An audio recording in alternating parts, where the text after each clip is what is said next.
Chapter 16. Gu Fei's Why made the sword demon very resentful. What else could it be? It was all because of Gu Fei. A level 25 thief was defeated by a level 10 mage.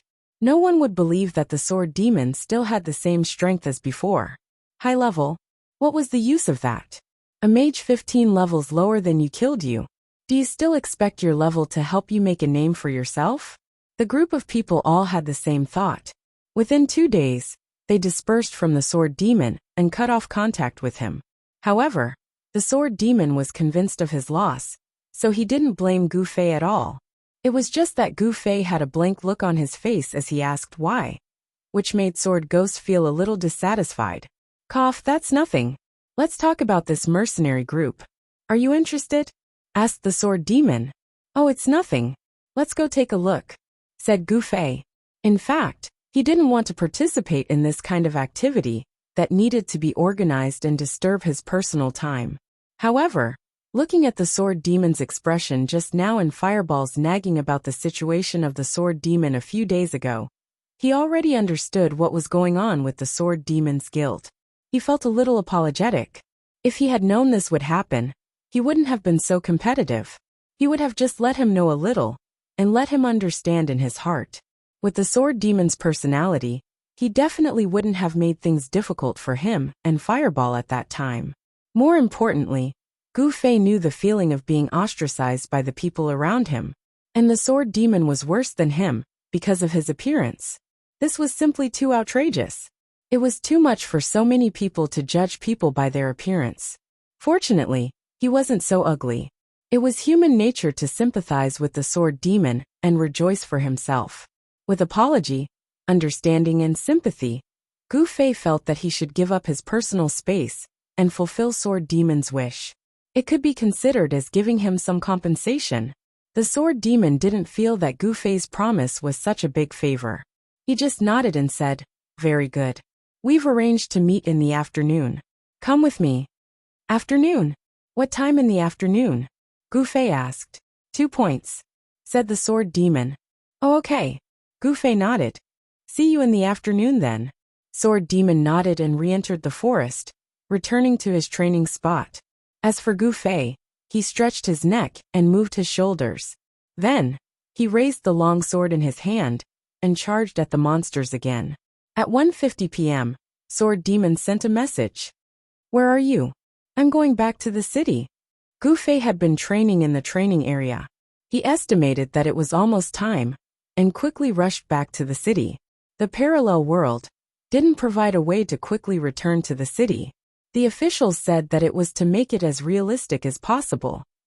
The players all despised it, and unanimously believed that it was nothing more than a move to extend the players' online time.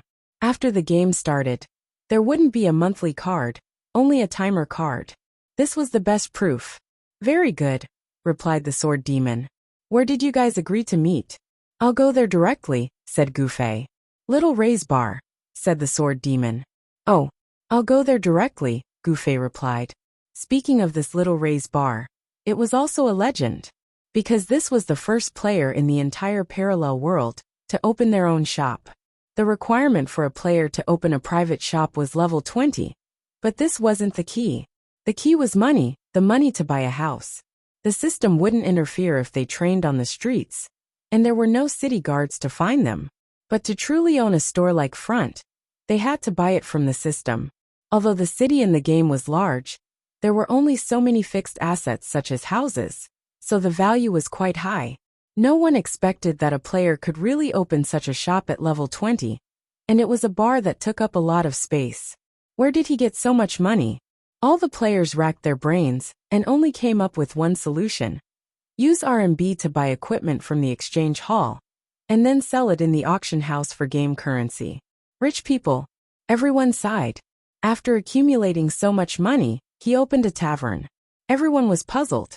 Perhaps the tavern seemed to be doing well now, but when the open beta officially ended, and the point card officially became popular, how many people would be willing to waste time here? Moreover, the system's taverns were diverse, but what about the players? Where could they get so many types of alcohol? Yes, the bartender in the game could make alcohol, but at this level, How much alcohol could a bartender make? Could it be that one could buy alcohol from the system's tavern and sell it in one's own shop? As it turned out, Little Ray's bar did exactly that. Buy at the original price, sell at the original price. But the system still collected transaction tax from the shop every day. It was basically losing money and still doing it. Someone with aspirations. Everyone sighed. A rich person with aspirations, with an ordinary name, Little Ray. This was the first name that became popular in the parallel world, although many people privately regarded it as an idiot. But no matter what, there were countless cities in the game, and players were randomly born in one of them. Such an awesome idiot was randomly born in Cloud City, and that was the pride of all the players in Cloud City. Of course, Goofy knew of such a famous tavern, and he had been there once with Fireball.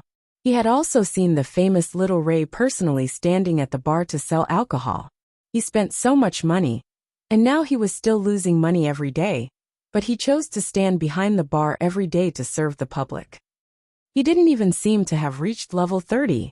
What did it mean to be someone who had broken away from vulgar tastes? This was it. Half of the people who came to Little Ray's bar came to admire this rich person, who had aspirations, and had broken away from vulgar tastes. When Goofy arrived outside the door of Little Ray's bar, he looked at the system time. It was 2 o'clock sharp.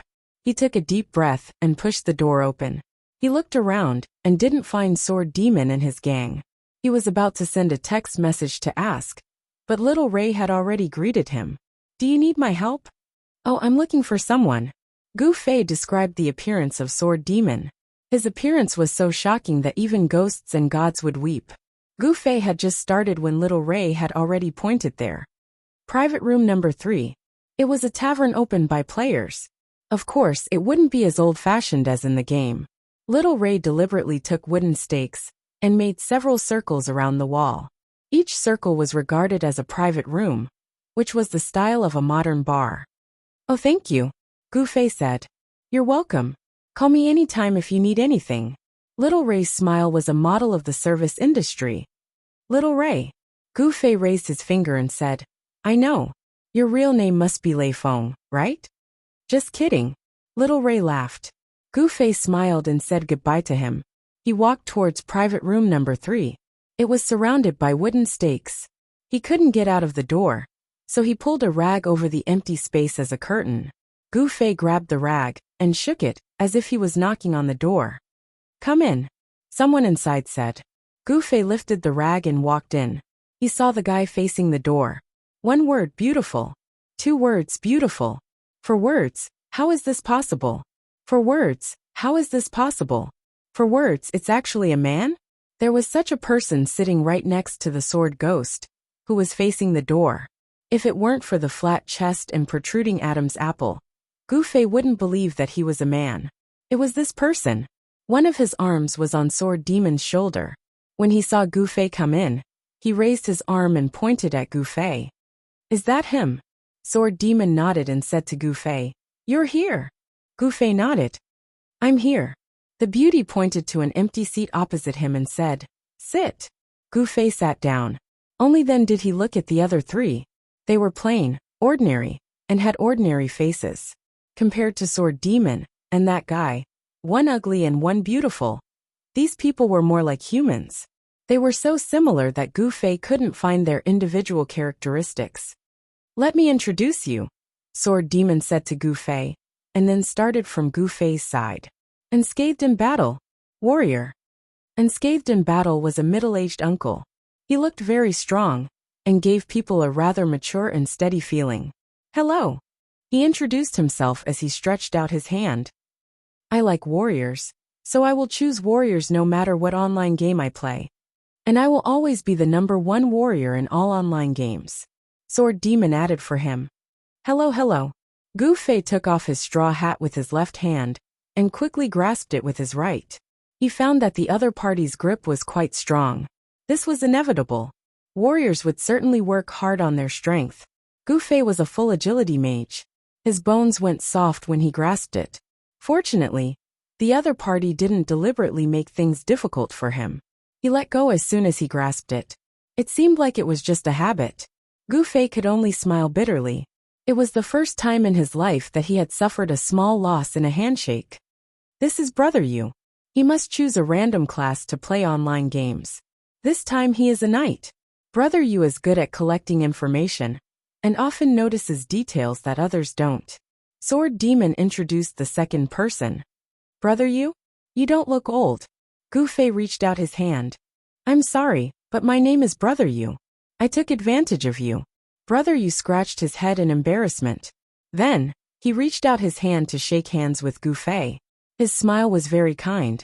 At first glance, he was a very easy person to get along with. Oh, I see. Gu Fei smiled. This is Yutian Shiming. His best class is a mage. But this time he chose an archer. Sword Demon introduced the third person. This person was obviously not old.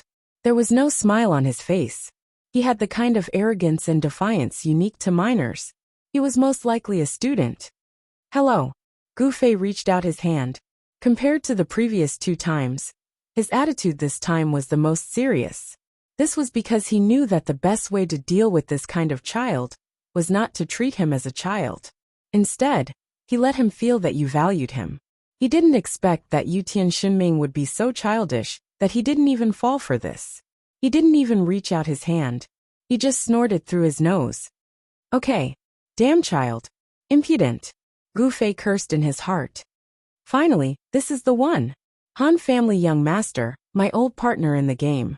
His class is an eternal priest. Sword Demon finally introduced the person beside him.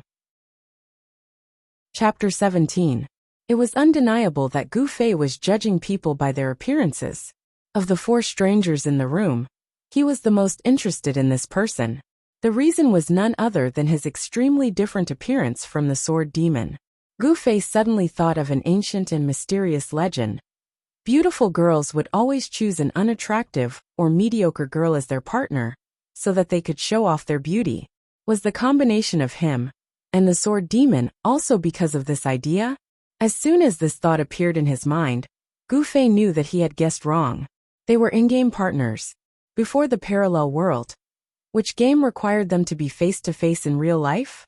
Therefore, it was impossible to say that they were complementing each other. It seemed that their encounter was just a coincidence. A cruel coincidence that made the beautiful look more beautiful, and the ugly look uglier. However, it was undeniable that after seeing the Sword Ghost's true colors, this young master of the Han family did not immediately fall out with them like the others. In terms of character, he was better than most people. Due to the wide table in the middle, the 2 of them were quite far away from each other, so they did not have to shake hands. They nodded and said hello to each other. In the end, it was time for the Sword Demon to introduce Gu Fei to the 4 of them. This is Drunk Qianli. His classes. The Sword Demon paused for a moment. Mage. What? You're a mage? Apart from the Han family young master, the other 3 exclaimed in surprise. All 3 of them knew appraisal, but it was considered impolite to use appraisal in this kind of situation, where friends were introducing each other. Everyone present was an expert in the game, so of course, they would abide by this unwritten rule. Therefore, before the Sword Demon introduced them, the 3 of them could only guess Gu Fei's class. Sword Ghoul looked at Gu Fei innocently with an expression that said, I knew it would be like this. Gu Fei was also quite surprised. He shook the front of his clothes and said, Did you not see my mage robe? The 3 of them looked at each other. It was because of this mage robe that the 3 of them thought that he couldn't be a mage. At level 30, which mage would still wear a beginner's robe? The 3 of them thought that Gu Fei was wearing a mage robe that covered his entire body because of his ugly equipment. They didn't expect him to actually be a mage. Sometimes, an expert's reverse thinking wouldn't work when encountering a reverse character. But then again, the 3 of them had never seen a mage wearing a straw hat, let alone a novice robe. The gazes of the 3 were all focused on the straw hat that Gu Fei had thrown on the table. As the introducer, the Sword Demon had to say a few words for Gu Fei. He is indeed a mage. Mages wore this kind of equipment. Noob. The 3 of them unanimously agreed. Do you know how to use ice and fire? Do you know the difference in usage of Ice Devil Counter and Fire Devil Counter? Do you know how chain lightning is used to escape? As a great mage expert, Yutian Shenming threw out 3 questions in one breath. They were the classic techniques of mages in 3 famous online games. As a result, Gu Fei's response stunned him. Are these things from the parallel world? Yutian Shenming was startled, but his reaction was fast enough. He immediately said, "If you don't even know these, how can you be a good mage?" Gu Fei laughed. What was there to argue with a kid? Besides, he didn't want to be a good mage at all. On this side, Brother Yu suddenly said, "Qianli is drunk, is this how it is written?" As he said this, he dipped his finger in the wine and drew out the words on the table. That's right. Gu Fei nodded. The official ranking of leveling efficiency, 2nd place. Brother Yu said slowly, what's that? Gu Fei asked. Oh, it's the official ranking of some games. It's mainly about experience. For example, Wuxia is currently 1st among warriors. Sword Demon is 3rd among thieves. Prince is 4th among priests. Yutian is 11th, because it's his first time playing as an archer, and he might not be familiar with it. As for you, it's calculated based on the ratio of experience to time online. You're currently 2nd, based on the number of players in the parallel world. Even if Yutian is 11th, it's still a very impressive result, Brother Yu said. What about you? Gu Fei asked curiously. Brother Yu scratched his head in embarrassment again. I'm 1st in the number of comments on the official forum. Everyone laughed. Yutian Shenming said, Brother Yu spent a lot of time on this. That's why you're not at the top of the experience ranking. What about you? What's your mage experience ranking? Gu Fei hadn't seen it himself, so he could only look at Brother Yu. Brother Yu smiled apologetically. I'm sorry. I only followed the names of acquaintances and those at the top. I don't think I saw your name. I knew it. Yutian Shenming said. What's the use of that efficiency ranking? Go online and kill monsters to level up, then immediately go offline. Apart from that, do nothing else. Anyone can be on that ranking. Yutian, if you saw Qianli kill monsters to level up, you wouldn't say that, Sword Demon said. Yutian Shenming shuddered.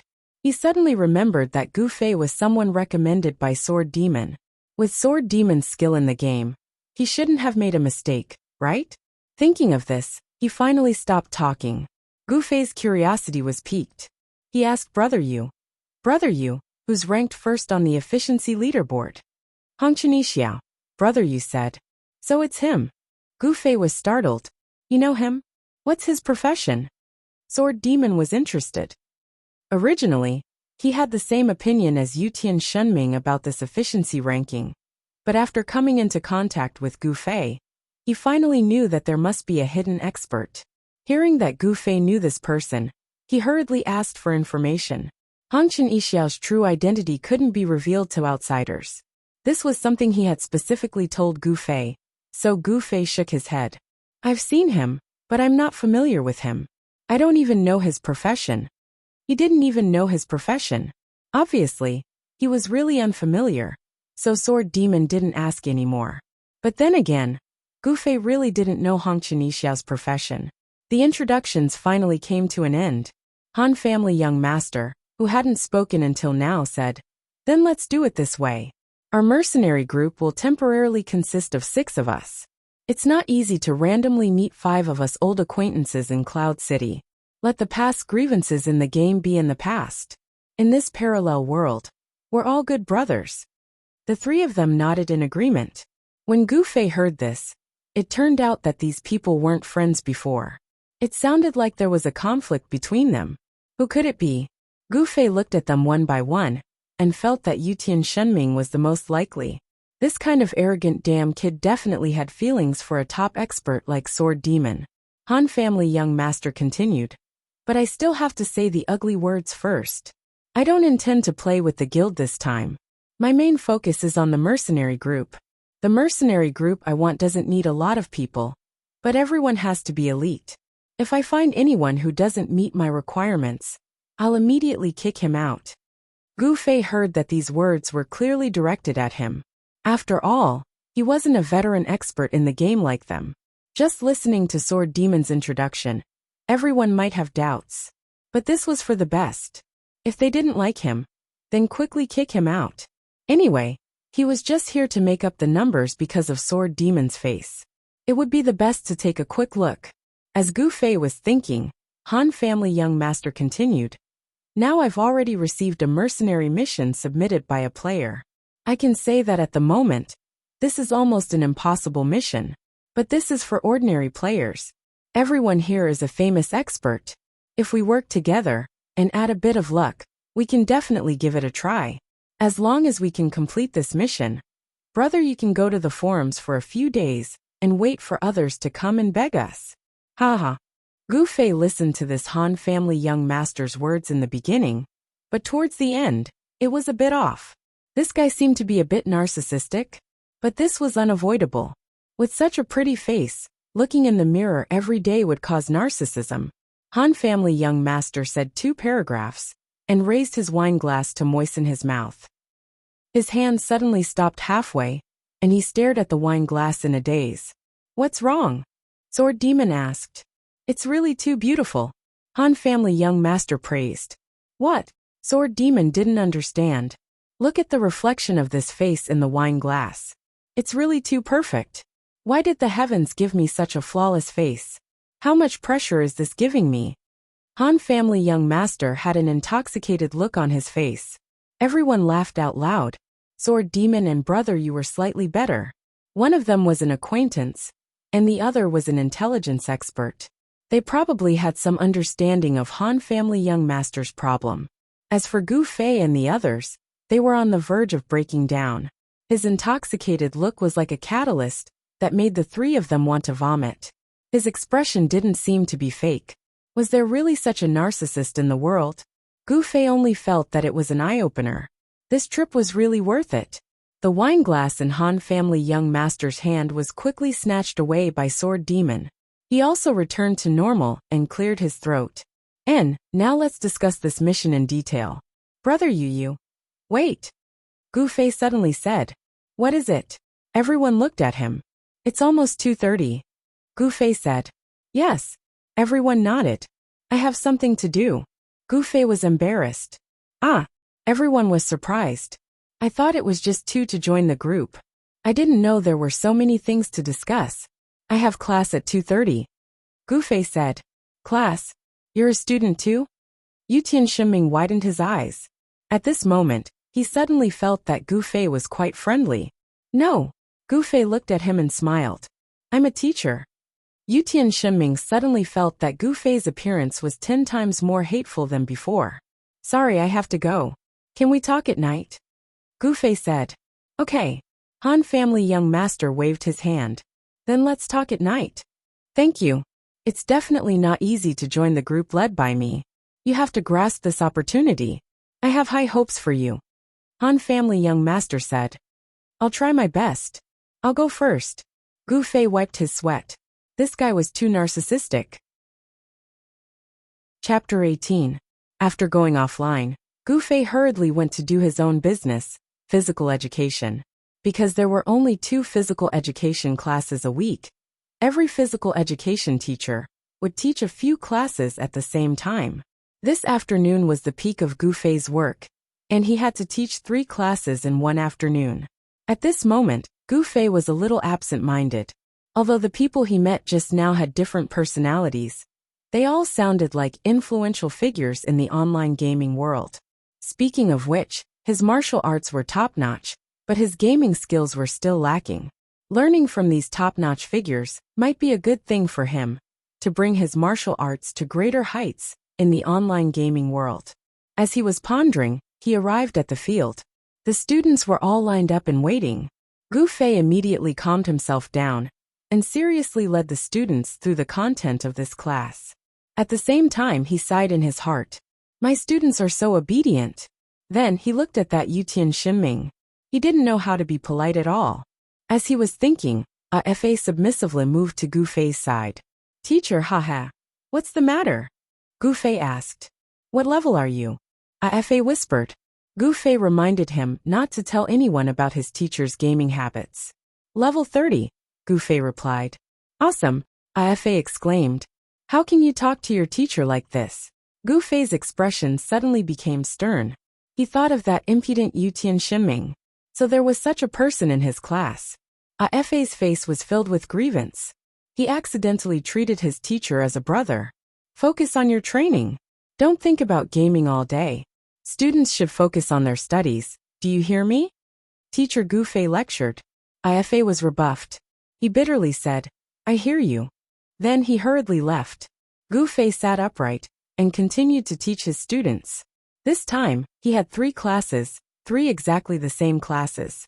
Although it was still repetitive, it was much more boring than playing online games. Of course, if he was teaching martial arts to students, it would be a different story.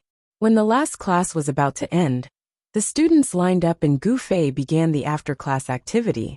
In the end, he asked, Is there anyone who wants to learn martial arts from the teacher after class? All of the students widened their eyes. There's a chance. Gu Fei's eyes lit up. Had the students' curiosity been piqued after countless rounds of influence? Cough, cough. He cleared his throat and was about to say a few more words when the students suddenly dispersed. From afar, he could hear someone shouting, Breaking news! Breaking news! Teacher Gu Fei mentioned his martial arts again.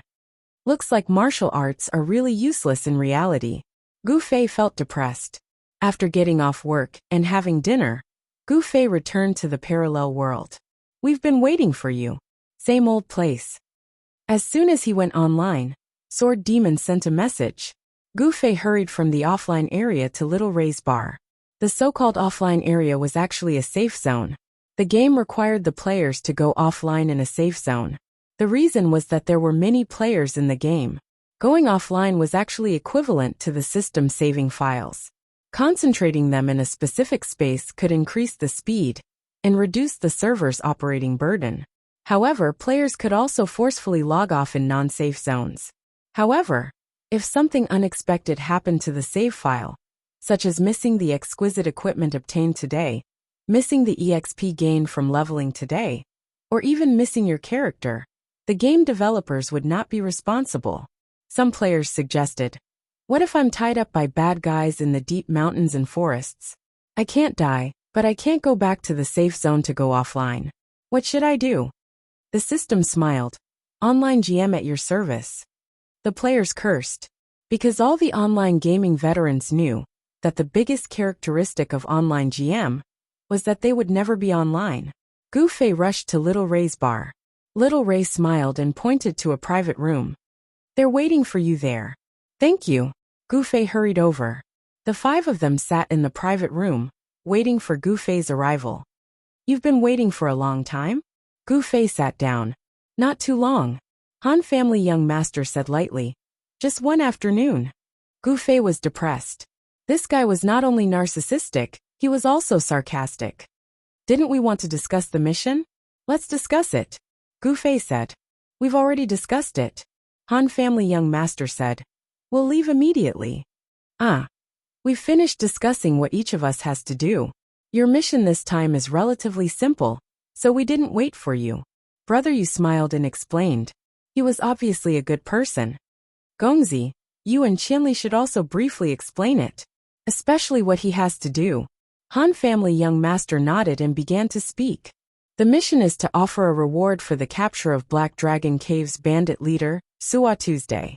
This is one of the most difficult daily missions that I know of. I've helped people do it once. There were a total of 27 people. 20 people died on the way, and 7 people made it to the end. However, they still failed at the last moment. However, those were all ordinary people. With our current team composition, it's easier to cooperate with the fewer people we have. The beginning of the mission has nothing to do with you. You just need to follow us. Until we finally deal with the bandit leader, Suwa Tuesday. That's when you'll make your debut. Suwa 2 is in a small wooden house built in the depths of Black Dragon Cave. This wooden house is very narrow.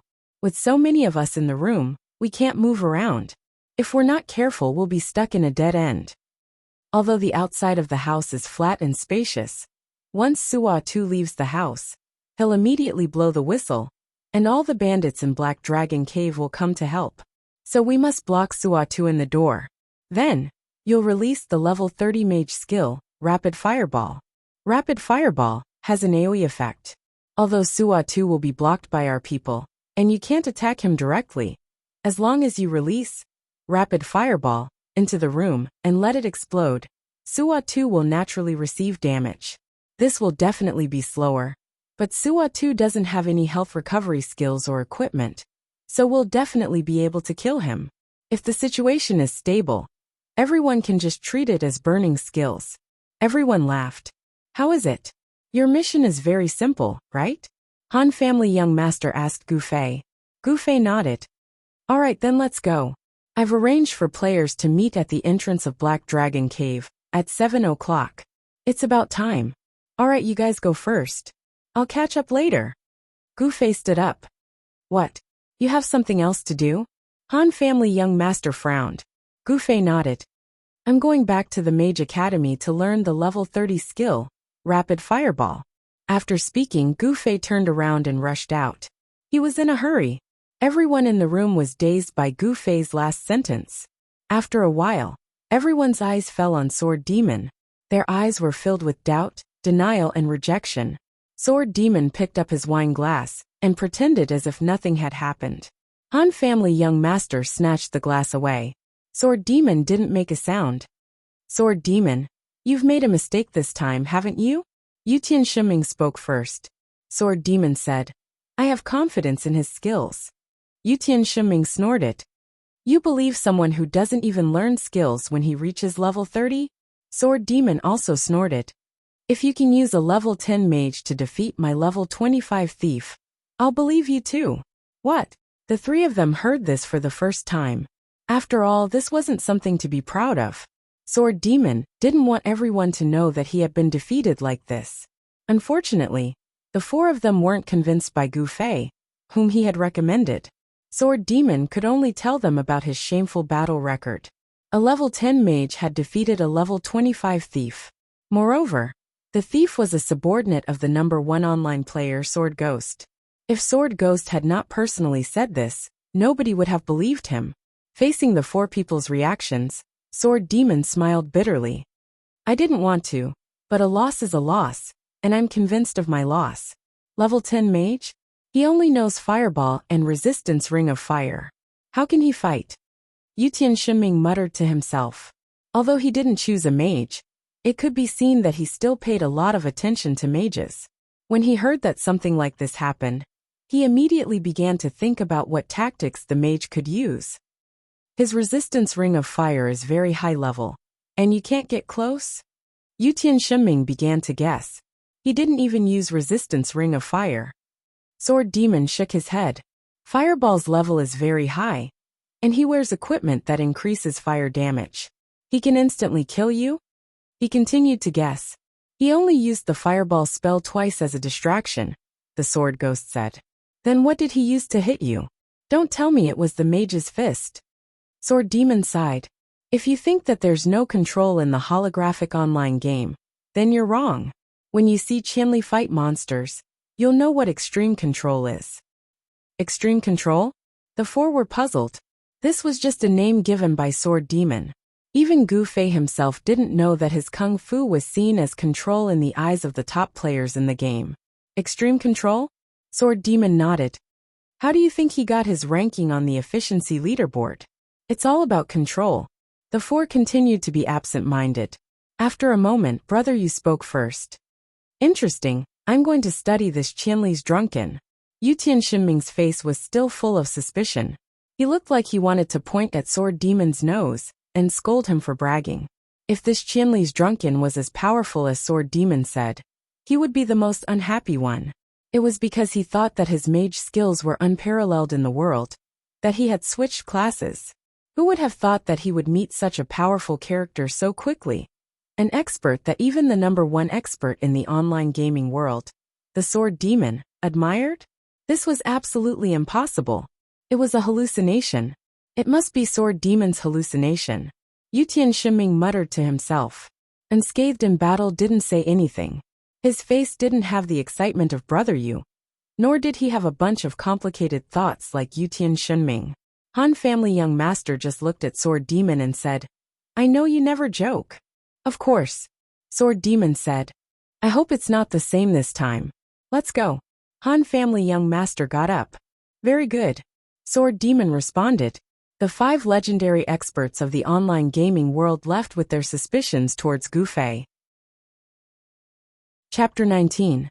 Black Dragon Cave, as the name suggested, was a cave on Black Dragon Mountain. Black Dragon Mountain was about 500 meters northwest from the west gate of Cloud City. The mountain was full of bandits, and was a good place for leveling up and leveling up. It was suitable for players between level 25 and 30. This was the introduction of Black Dragon Mountain on the official website. Black Dragon Cave was another place compared to Black Dragon Mountain. The bandits in the cave belonged to the elite members of Black Dragon Mountain, and were around level 35. Moreover, the terrain of the cave was complex and twisted.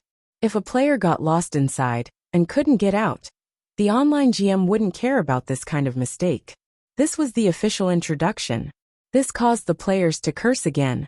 Because of Gu Fei's words before he left, it caused the Sword Demon and the others to argue absent-mindedly. As a result, when Gu Fei rushed to the cave entrance, he didn't see the 5 people at all. He only saw a player who seemed to be a mage squatting pitifully at the entrance of the cave. Is this guy our employer? Gu Fei secretly thought, and went forward to talk to the person. Hello. The man raised his head to look at Gu Fei. Hello. What are you doing? Gu Fei asked. Waiting for someone. The person replied. Are you waiting for someone to help you complete the Black Dragon Cave's bounty mission? Gu Fei continued to ask. How do you know? The person was surprised. Gu Fei laughed. Because I'm here to help you. Oh, you're from the Child Elite group. The person quickly stood up. Gu Fei also just learned the name of their mercenary group.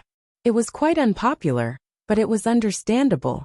For a narcissist like the Han family young master, how could the group he formed not have his name as the title? Why are you alone? The person asked. They'll be here soon. Oh, the person responded, and began to carefully look at Gu Fei. Previously, he only thought of him as a passerby, so he didn't even bother to raise his head. Now that he knew the other party was related to the success or failure of his mission, he naturally had to carefully examine him. In the end, he was shocked. A straw hat, a beginner mage robe, and a pair of light boots that thieves love to wear. The unique combination of 3 completely different styles caused the observer in front of him to be instantly lost. He secretly used Identify on Gu Fei to confirm that Gu Fei was a mage. Then he noticed the staff in Gu Fei's hand. The design was very novel. It was strip-shaped flat, and had a handguard. What kind of exquisite item could this be? The observer secretly speculated. At this time, Gu Fei turned around and looked down the mountain, finally seeing the figures of the 5 people. Both parties met at the entrance of the cave. The Han family young master introduced everyone to the buyer. The buyer was obviously very excited. The people in front of him were all names that would be glorious no matter what game they played. A true legend of the online gaming world. Especially Yutian Shenming. Obviously, as a mage player, he admired Yutian Shenming more. When he saw that the other party was not a mage but an archer, he expressed endless regret. When it was finally Gu Fei's turn to be introduced, the buyers, "It's an honor to meet you," finally disappeared. Qianli was drunk? Who was that? Never heard of him. What did he do? Was he an expert? Everyone could read this line from the buyer's eyes. Gu Fei didn't mind. He wasn't in this circle anyway. If you went to the Kung Fu world and asked around, who didn't know Gu Fei's name? Unfortunately, the Kung Fu world didn't have as many people as the online gaming world. Do you know how to play online games? His words sounded like a curse. Do you know Kung Fu? Why did it sound like he was making trouble out of nothing? What a gap. Gu Fei sighed. The group had already started to enter the cave. The Han family young master reminded them one last time. We'll clear all the monsters along the way. You guys follow closely behind and don't attack. Do you understand? The 2 nodded. The buyer's face was full of excitement. Gu Fei was a bit listless. Absolutely don't make a move had actually become his mission. He played online games to randomly make a move. The cave was rugged and difficult to walk through. There was no light, but they could see clearly. This was the magic of online games. The group quickly encountered enemies. Gu Fei and the buyer obediently squatted at the back of the group and didn't move. They were bored, so of course they had to chat. You're also a mage? The buyer asked. Gu Fei nodded. What level are you? The person asked again. Level 30. What about you? It was impolite not to reciprocate. 25. The person said, his eyes flashing with admiration. Your staff is very unique. The person said again. Staff. Gu Fei was taken aback for a moment. Then he smiled and handed it over.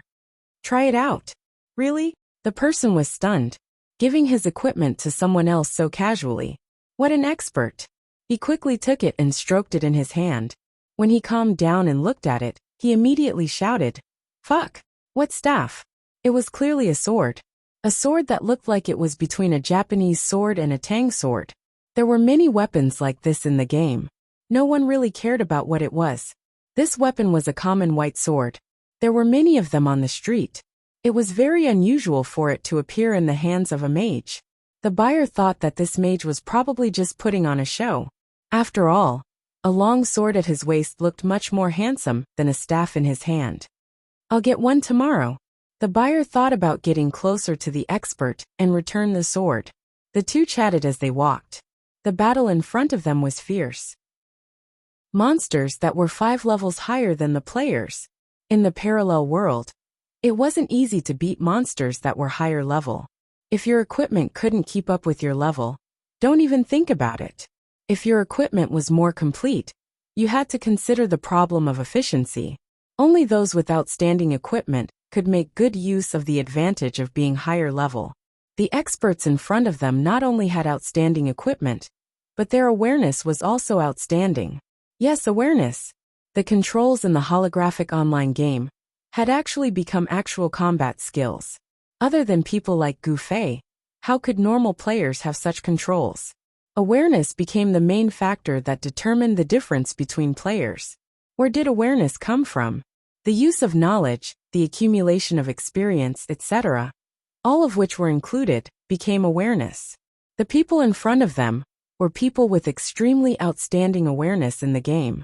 The few of them easily executed an exquisite coordination that ordinary players could not even imagine. The archer Yutian Shiming shot a quick arrow and hit the target. The target that was attacked immediately turned around and ran over. The hidden sword demon took advantage of the moment it turned around and immediately backstab. When the monster turned around, the sword demon had already run away. Unscathed in battle, and brother you arrived just in time. One on the left and one on the right. They blocked the monster's aggro with a series of wild slashes. Following the sword demon, they worked together to kill it until it was a corpse. And the Han family young master's healing slowly fell on everyone's head. Every time, it was appropriate, not a single bit was wasted. This was completely the most efficient and fastest way of fighting. More importantly, every time, only one monster that was a roadblock would be cleared, and it would not disturb the others. This was the reason why the Han family young master didn't let the two mages, Gu Fei and the buyer, attack. The chanting, light, and attacks of the mages all had a considerable aggro range. They wouldn't be like the archer, who only attracted attacks. What was aggro? Simply put, it was when the monster judged the threat of the player based on the player's actions. The data that described the threat was the aggro value. When the aggro value reached a certain value, the monster would attack the player. And when the monster was threatened by more than one player at the same time, it would choose the one with the highest aggro value to attack.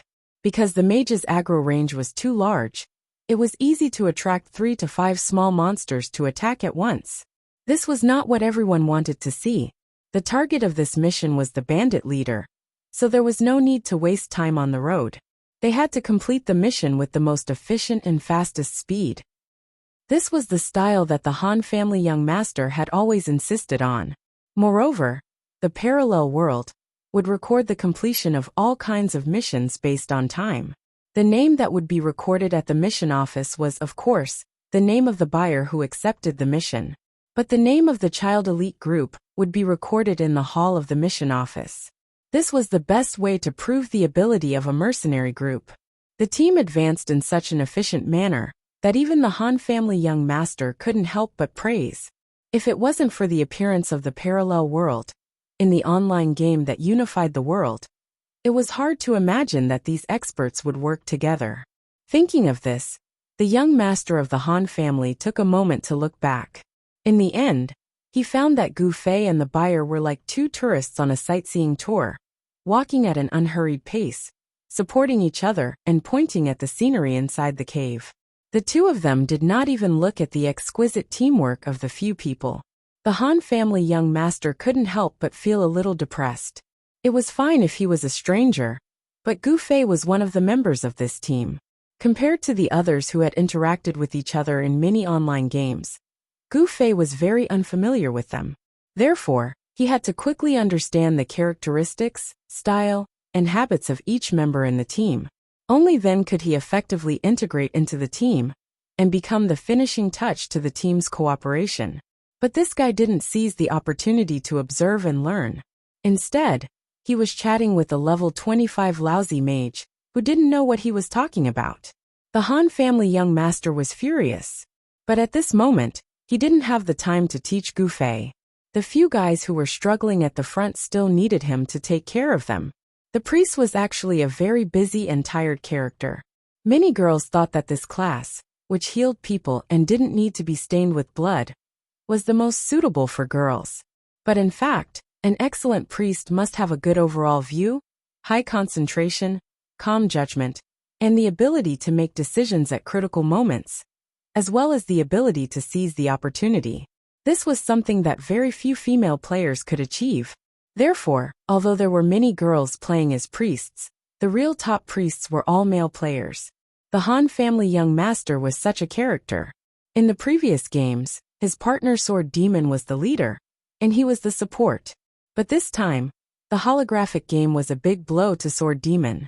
Seeing that he was more or less absent-minded, the Han family young master personally went into action and formed this team with himself as the core.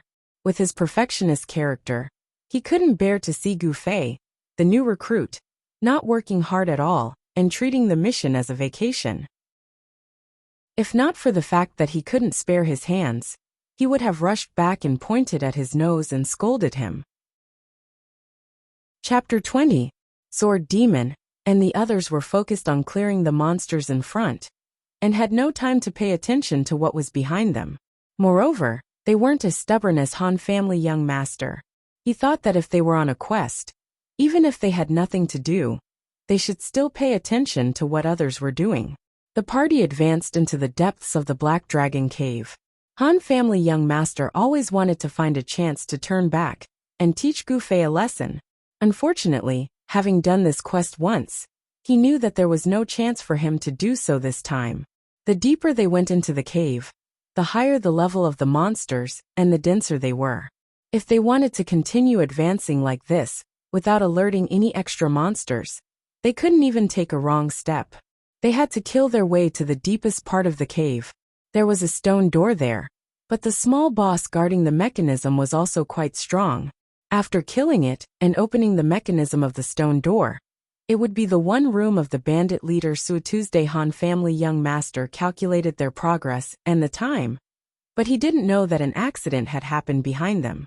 The mountain path in the cave was difficult to walk. One foot was high and one foot was low. The employer was careless and missed a step. He staggered and stumbled a few steps to the side. Be careful. Gu Fei saw that he only lost his balance and didn't fall, so he only reminded him verbally. The employer steadied his steps and thanked him. But at this time, Gu Fei suddenly felt that something was wrong in the darkness behind the employer. Get out of the way! Gu Fei yelled and dashed over. Before the employer could react, he saw Gu Fei sweep past him like the wind and landed behind him. Ding! A crisp sound of a sword clashing was heard. Gu Fei's long sword was already out of its scabbard and collided with a shadow in the darkness. Go, you don't need to help me. Gu Fei turned around and said. Fuck. After turning around, Gu Fei yelled with all his heart. The guy had already run far away and had no intention of helping Gu Fei. From his point of view, since Gu Fei and the others were hired by him to help him, they had the responsibility and obligation to protect him. So it was necessary for Gu Fei to step forward and help him. As for him helping her instead, Fuck. If I could deal with these monsters, why would I need to buy you? The employer thought. Alright, you can continue on your way, Gu Fei said to the kid as he casually accepted the challenge. The employer walked away in a daze, a little puzzled. Wasn't that person a mage? Why does it look like he's fighting a monster in close combat? Oh. He walked closer to pull aggro from the monsters, causing them to quickly shift their attention from me to him. As expected of an expert, the employer hurriedly chased after the main force, leaving Gu Fei to face the enemy alone. It was not easy to fight in the dark. Gu Fei retreated as he fought. Gradually, he returned to the center of the road. There was light coming from nowhere. Gu Fei could finally see his opponent clearly. He was also a bandit, but he was dressed in blue. What does blue clothing mean? It was the same as the blue name in normal online games. In holographic online games, the NPCs no longer had names above their heads. Of course, it was no longer possible to distinguish between blue and gold names. It was not appropriate to carve words like Big Boss, Mini Boss, and Blue Monster on their faces. In the end, the game company decided to show it through their appearance. The little bandit in front of him was a small blue monster. Thinking about how Gu Fei had been killing monsters to level up, this was the first time he was lucky enough to encounter a blue monster. He couldn't help but be a little excited. Unfortunately, the blue monster didn't give him much excitement. To put it bluntly, blue monsters weren't considered bosses. They were just the upgraded versions of normal monsters that provided health, attack, and defense. A real boss would be clad in golden armor and stepping on colorful clouds to appear in front of you. They would make you feel ashamed of your own inferiority at first glance. They were NPCs with strong skills, good equipment, high levels, and high AI. Compared to the boss, the blue monster was just a small fry. Gu Fei dealt with the small fry and continued to maximize his damage output. It was only a matter of time before it was finished. Unfortunately, Gu Fei had no strength, and his equipment was white. He could deal with normal monsters quickly, but fighting the upgraded version was a little tiring. It took a few minutes before the blue monster finally fell to the ground. Before lying down, Gu Fei clearly heard the small blue monster mumble, "I will never give the key to the secret passage to anyone." What key? Gu Fei asked subconsciously, but the monster was already dead. Even if it wasn't dead, it wouldn't answer if it wasn't a planned conversation. Gu Fei hurriedly flipped the little blue monster's body. In addition to dropping more coins than normal monsters, there was actually a heavy iron key. He took a closer look. Black Dragon Cave's secret passage key. But where was the secret passage? Gu Fei looked around and stepped toward the darkness that the small blue monster jumped out from. It was too dark. He couldn't see anything. But this wasn't a problem for Gu Fei because he had a torch. Back then, he killed a lot of homeless people who played around the bonfire by the lake. In addition to obtaining bundles of meat-cutting knives, Gu Fei also seized a lot of fire-making tools from them. Gu Fei was only a mage, so there was a limit to the amount of weight he could carry. His Doryman's pocket wasn't limitless, so he obviously wouldn't carry extra meat knives and the like. However, things like fire torches might come in handy at some point. Wasn't this the case now?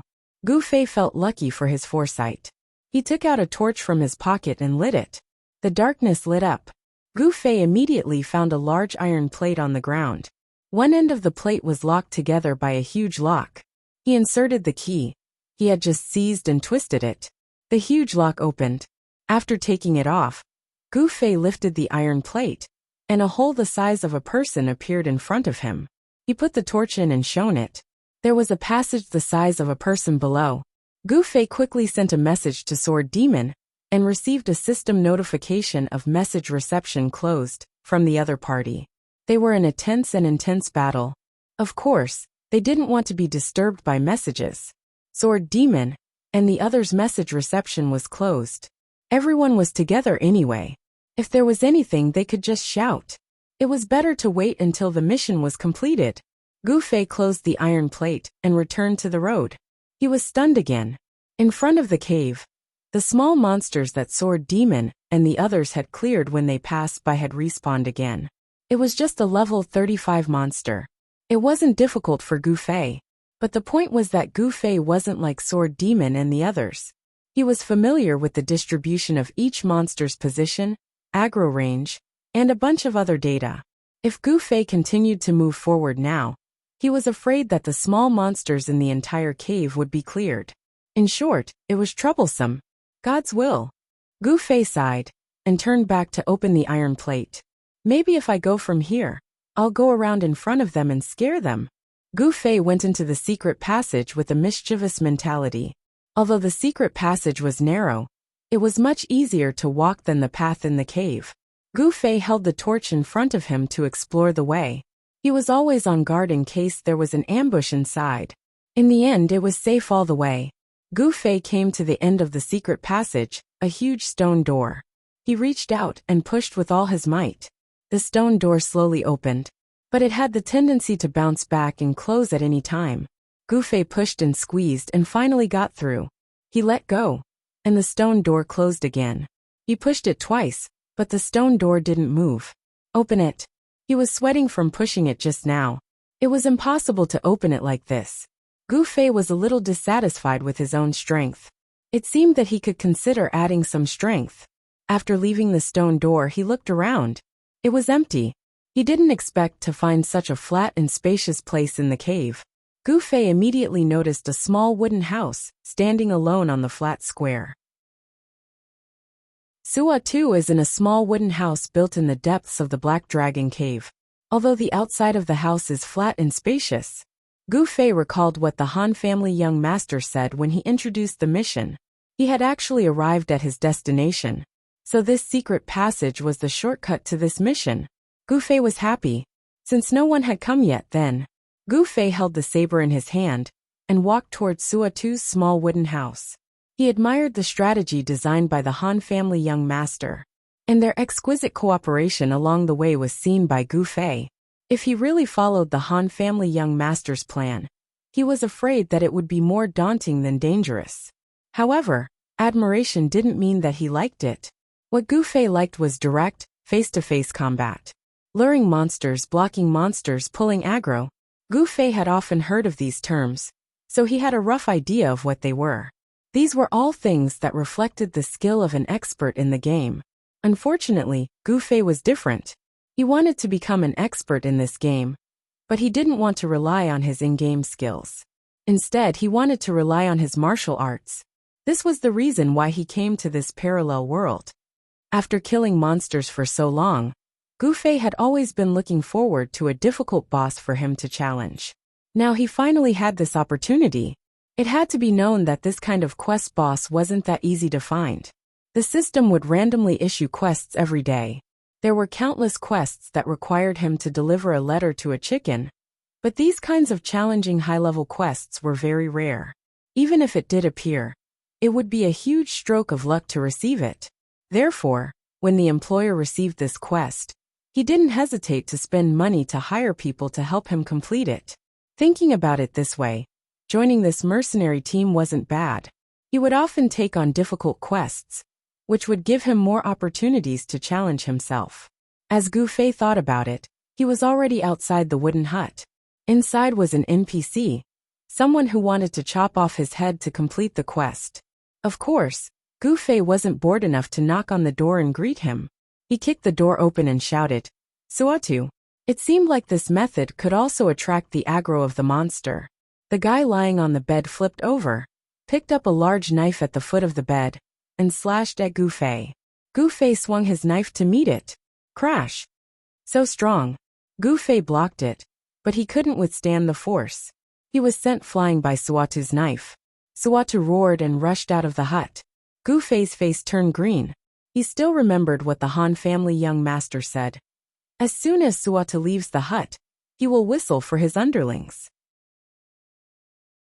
Chapter 21. As expected, after Suatu rushed out of the house, he stuffed 2 fingers into his mouth and whistled. The whistle echoed in the surroundings. Gu Fei looked around nervously, but did not see a single monster. However, Boss Suatu did not care about this. After whistling, he brandished his broadsword and rushed towards Gu Fei.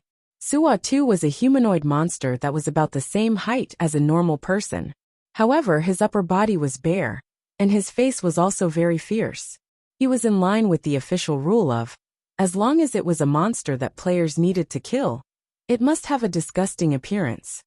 Suo-tu rushed in front of Gu Fei with a fierce expression and swung his broadsword. This time, Gu Fei did not dare to take it head-on. He twisted his body and dodged. From his point of view, Suo-tu was an opponent that was faster and stronger than him. If he wanted to beat him, he could only rely on technique. What was technique? Kung Fu. This was actually how to effectively fight. The legendary 18 martial arts such as swords, spears, rods, axes, hooks and forks were actually 18 fighting techniques. Tang Saber 9 Combo. This was a very specific fighting technique that specifically referred to the use of the Tang Saber. The reason why Gu Fei chose the broadsword in his hand was because its style was basically the same as the Tang Saber. It was just right to use this sword technique. Gu Fei gripped the hilt of the broadsword tightly with both hands. He was 2 meters away from Suo-tu, and he stared at him. Here it comes. The corner of Gu Fei's eye twitched. He had already seen Suo-tu shrug his shoulders and move his whole body. Gu Fei hurriedly dodged to the side. A mighty red light slid past Gu Fei. This move was called Beauty's Flash. Gu Fei had heard from the Han family young master that there was another advantage to trapping Suo-tu in the house. It was that Suo-tu would not use this ultimate move. The damage of this move was too high. With the current defense of the player's equipment, no one could block this move, even if you put all your points into stamina. This was what the Han family young master had said. Why should I block it? Dodge? Gu Fei asked at the time. Flash for me to see. Han family young master replied angrily at that time. Gu Fei had seen it, but it was a pity that the Han family young master didn't see it. Fighting techniques were very simple. It was as Gu Fei's father had said, the eyes follow the hands, and the hands follow the eyes. An ordinary person's eyes couldn't even keep up with the other party's hands, let alone their hands and eyes. As for Gu Fei, his eyes and hands were more than enough. As for the hands and eyes, they required the support of points in the game. Coincidentally, he had full dexterity, which was enough for him to deal with Suo-tu's day. It was all thanks to the advanced simulation system of the parallel world. Even the movements of the NPCs were very much in line with the mechanics of the human body. Even when using a fantasy move like Flash of Beauty, which could only be found in games, the NPCs still had to move their arms and legs. In this way, Gu Fei had the awareness and ability to dodge the boss attacks, while the boss had the habit of taking hits without dodging. It was obvious who was better. The only thing that worried Gu Fei was how much damage his attacks could deal to Suo-tu's day. At that moment, Gu Fei's mind was filled with the sword in his hand. He subconsciously felt that the only thing he could rely on was the sword in his hand. Magic? Gu Fei hadn't realized it yet. However, the sword was only an ordinary item. It could deal the most damage normally, and was enough to deal with normal monsters. But against a boss with high health and defense, Gu Fei couldn't help but worry. But when Gu Fei found an opening for the first time and cut Suo-tu's lower abdomen with one of the 3 styles of split flow, the feeling of resistance from the tip of the sword gave Gu Fei a huge boost in confidence. If the sword ghoul used the HP of each monster and the number of Gu Fei's attacks to determine the damage of each slash, then Gu Fei, who had immersed himself in the game for so many days, could easily tell how much damage a slash would cause from the feeling of his opponent's hand when his attack landed. Giving Suo-tu the sword was definitely the biggest damage. Even when attacking small monsters, it was impossible to make such a thorough display of the sword's damage. This made Gu Fei a little confused. Could it be that the defense of a boss was lower than that of a normal monster? After a few more rounds, when Gu Fei's sword hit Suo-tu's left leg, he finally understood. The reason for such a big damage was because Suo-tu's upper body was naked. It seemed that in this kind of situation, Suo-tu's upper body's defense was regarded as 0. And when he slashed Suo-tu's left leg just now, because Suo-tu's leg was wrapped in some kind of armor, the sword didn't cause any damage at all. After thoroughly understanding this, Gu Fei braced himself and looked for an opening to attack Suo-tu's upper body. As for his lower body, he knew that attacking was useless. When there was an opening, Gu Fei no longer paid attention to it. Even so, this battle with Suatu lasted a full 15 minutes. Although Suatu's defense was 0, the boss's health was really not to be underestimated. At this time, Gu Fei was a little skeptical about the feasibility of the Han family young master's tactic of grinding Suatu to death. Gu Fei had just learned the chain fireball that he mentioned. This spell clearly wasn't an AoE spell, but it had a little additional effect.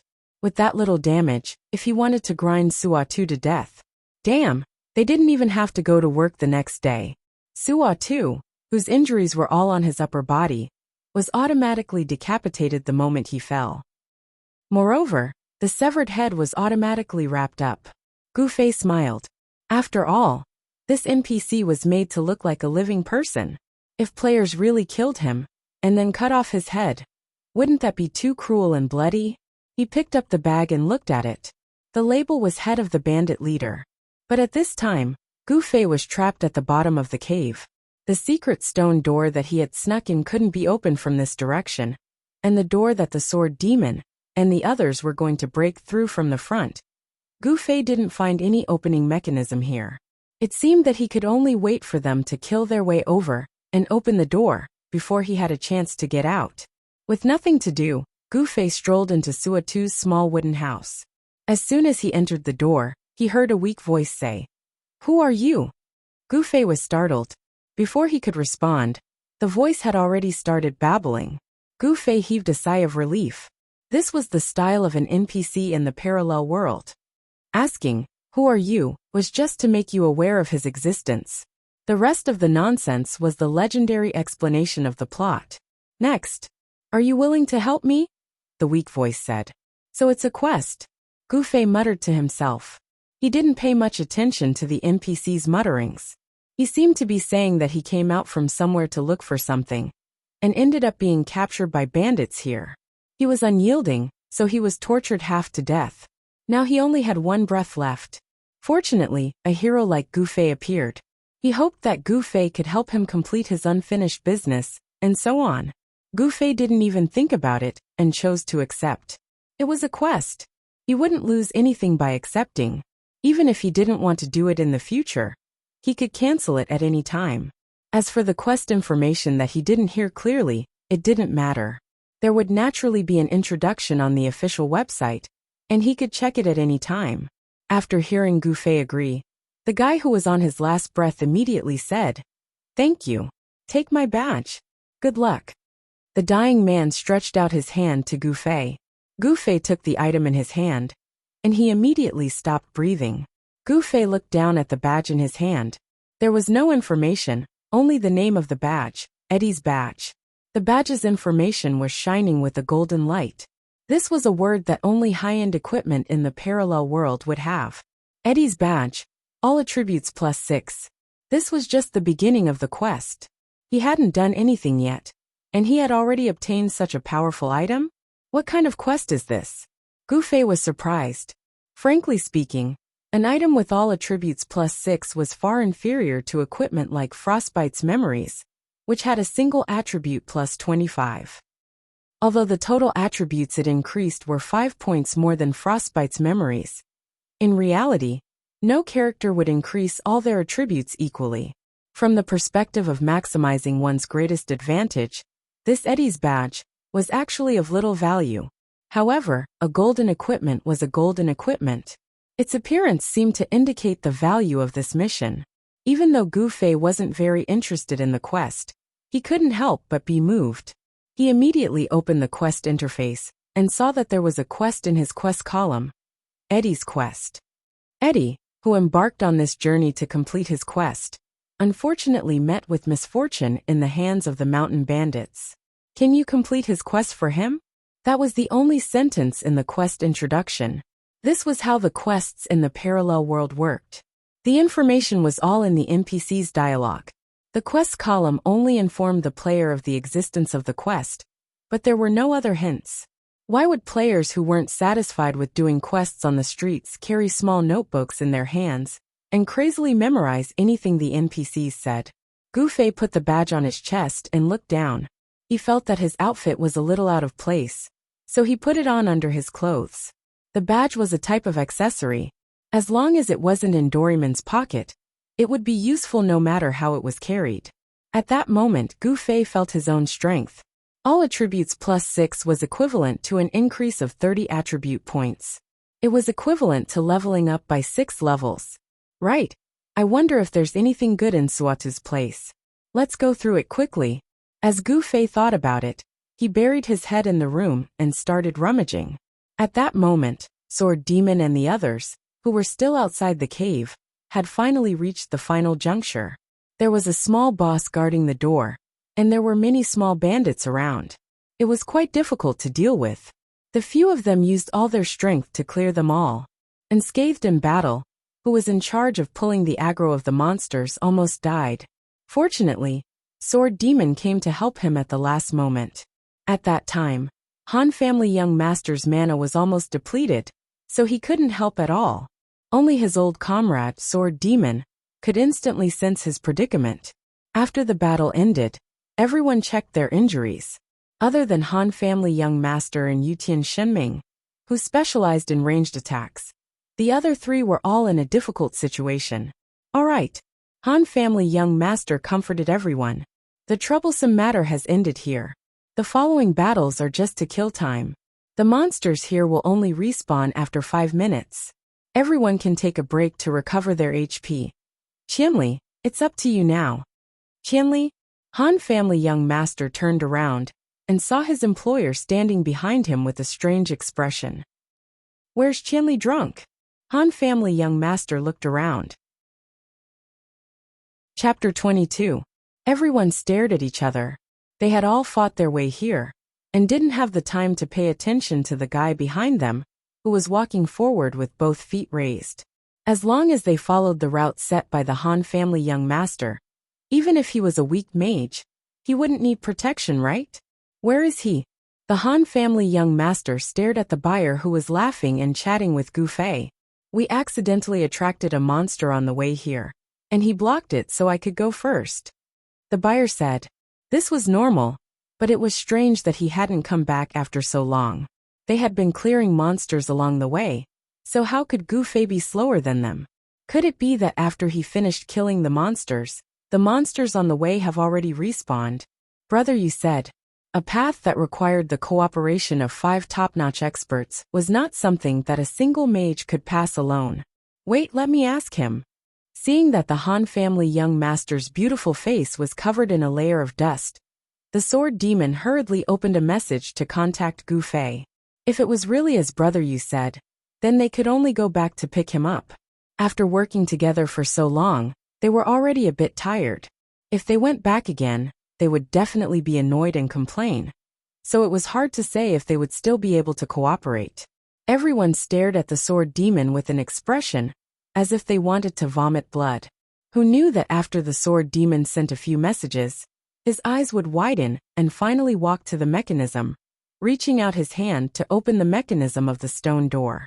With a creaking sound, the stone door slowly rose up, and Gu Fei, from bottom to top, slowly appeared in front of everyone's eyes.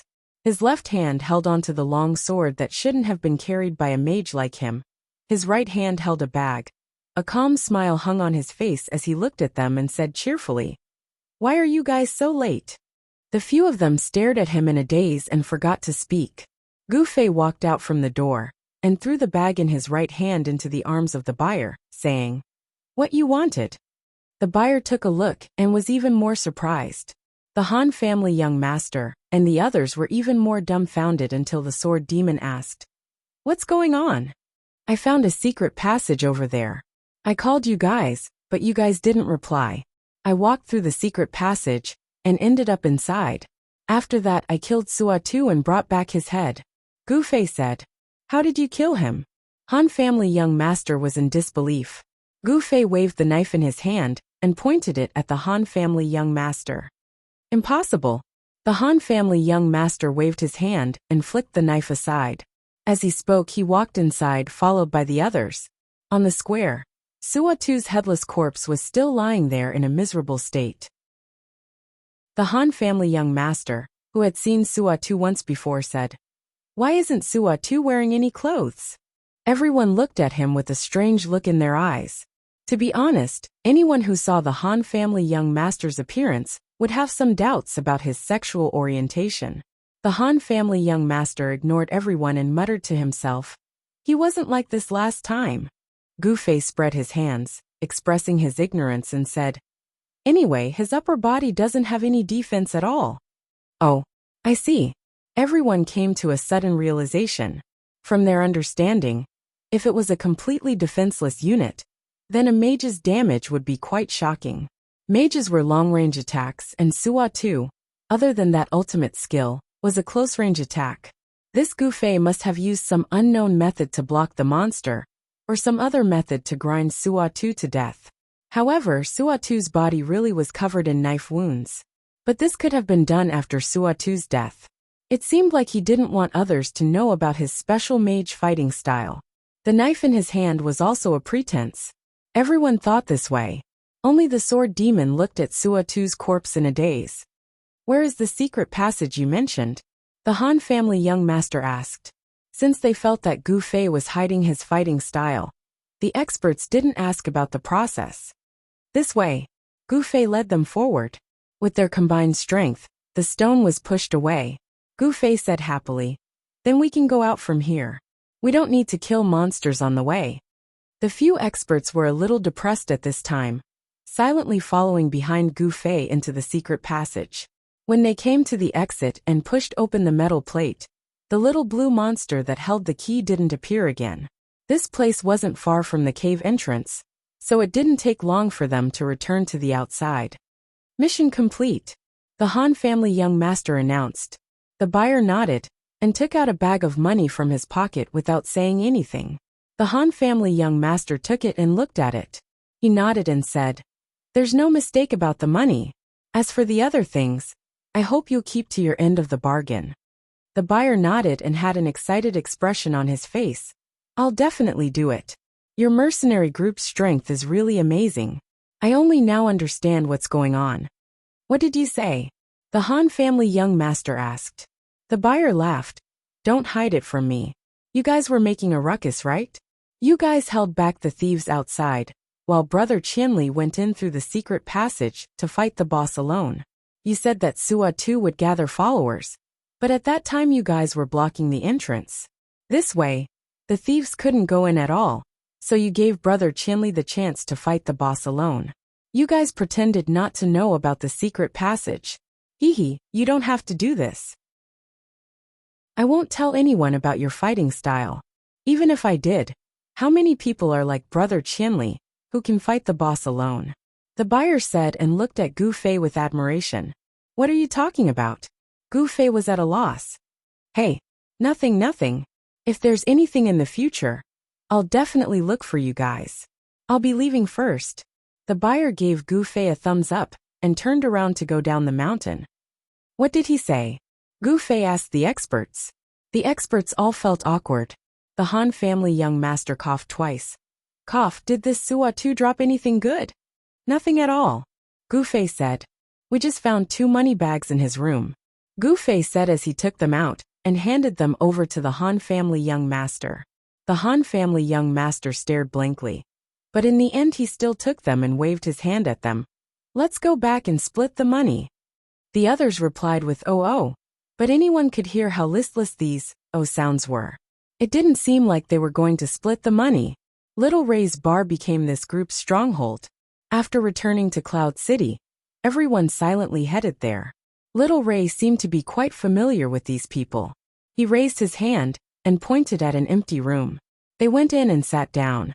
The Han family young master stretched out his hand, and the gold coins in the 3 money bags fell onto the table with a hualala sound. While many players were still working hard for a few dozen silver coins, this pile of gold coins could be said to be a huge fortune. "How should we split it? Everyone express your opinion," the Han family young master said. No one said anything. If it was Gu Fei's opinion, then they would split it evenly. However, he didn't know if there were any unwritten rules between these in-game experts, so he didn't say anything. The other 5 people didn't say anything because of Gu Fei's actions. Sneaking in through the secret tunnel, and killing Suatu by himself. From the looks of it, what the 5 of them had done didn't seem to matter. They were hesitant to take the money or not. Say something. Why isn't anyone saying anything? The Han family young master didn't know what to do, and could only push the problem onto others. Let's split it evenly. Brother, you said. The Han family young master was a bit surprised. Even though it seemed like they were doing something useless, they still wasted a lot of time and energy. No one was willing to give all of the money to Gu Fei. However, if they really wanted to split it evenly, then they would need to be thick-skinned. As for the person who suggested this, he would need to be thick-skinned. The Han family young master didn't think that anyone would actually dare to say something like this. They were all famous experts in the online gaming world. They had to be skilled, but they also had to win over others with their morals. When Brother Yu said this, Gu Fei let out a sigh of relief. In the end, it was just splitting it evenly. There was nothing else. He immediately agreed. Let's split it evenly. Split it evenly. When the others saw Gu Fei's expression, they didn't feel like he was making fun of them. They all started to waver. After all, this was a hard-to-come-by large sum of money. In the end, the Han family young master split the money evenly into 6 portions. He then grabbed a few coins from each portion and threw them into one of the piles. He then pushed the pile in front of Gu Fei. This time, you did the most in the duel. Take more. Really? Then I'll take it. Gu Fei didn't hold back and immediately put the pile into his Doraemon pocket. He patted his clothes and said, Okay, let's go. Go. To where? The others were confused. I'm going offline. I still have to go to work tomorrow. Gu Fei said. Oh, go. The others didn't know how to talk anymore. See you later. Gu Fei waved at them and turned around to leave. It was true that he was going to go offline, but it wasn't for tomorrow's work. Gu Fei wasn't going to be like an ordinary player who would spend the entire day in the game. He would train 3 times a day in the morning, in the afternoon, and in the evening. He had never fallen behind. It was time for him to train his body. After Gu Fei left, the 5 experts were still staring at each other. No one moved to take the money on the table. In the end, the first to move was the Han family young master. He picked up a gold coin and played with it as he smiled at Brother Yu. Brother Yu, you're not simple. Why? I'm a bit embarrassed to say that. You're the best. Han family young master's words were filled with sarcasm. Brother Yu laughed. Are you making fun of me? I really don't think it's too much. Oh, what that guy said before actually made sense. I think that it was because we were clearing monsters in front of the door that caused Suatu to summon monsters, but no one came to his side.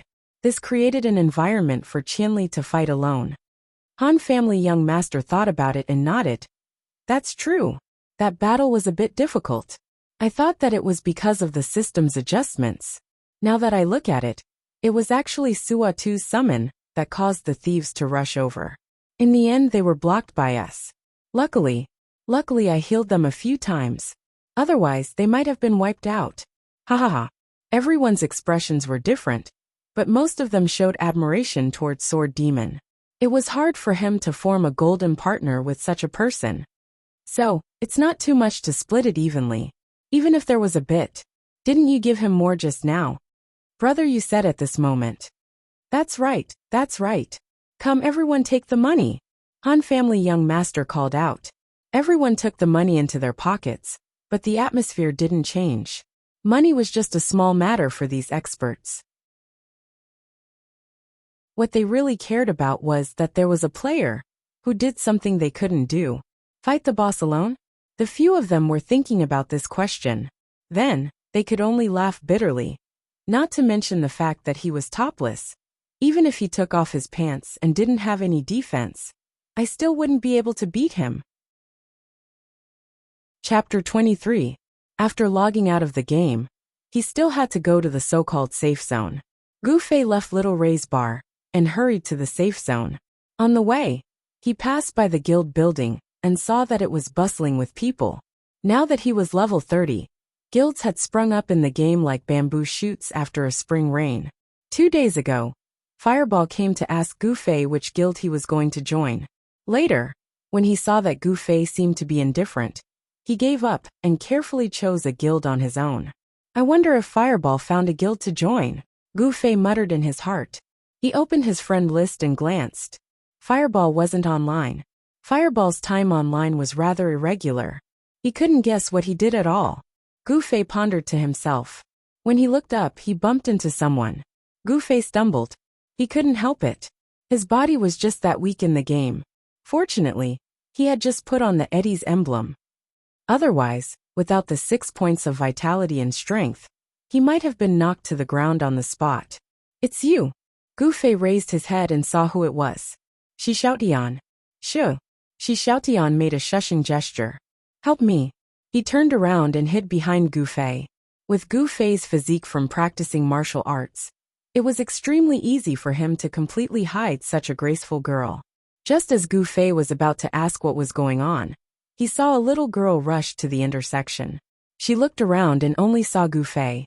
She glared at Gu Fei and said, "Hey, did you see a very beautiful girl running over?"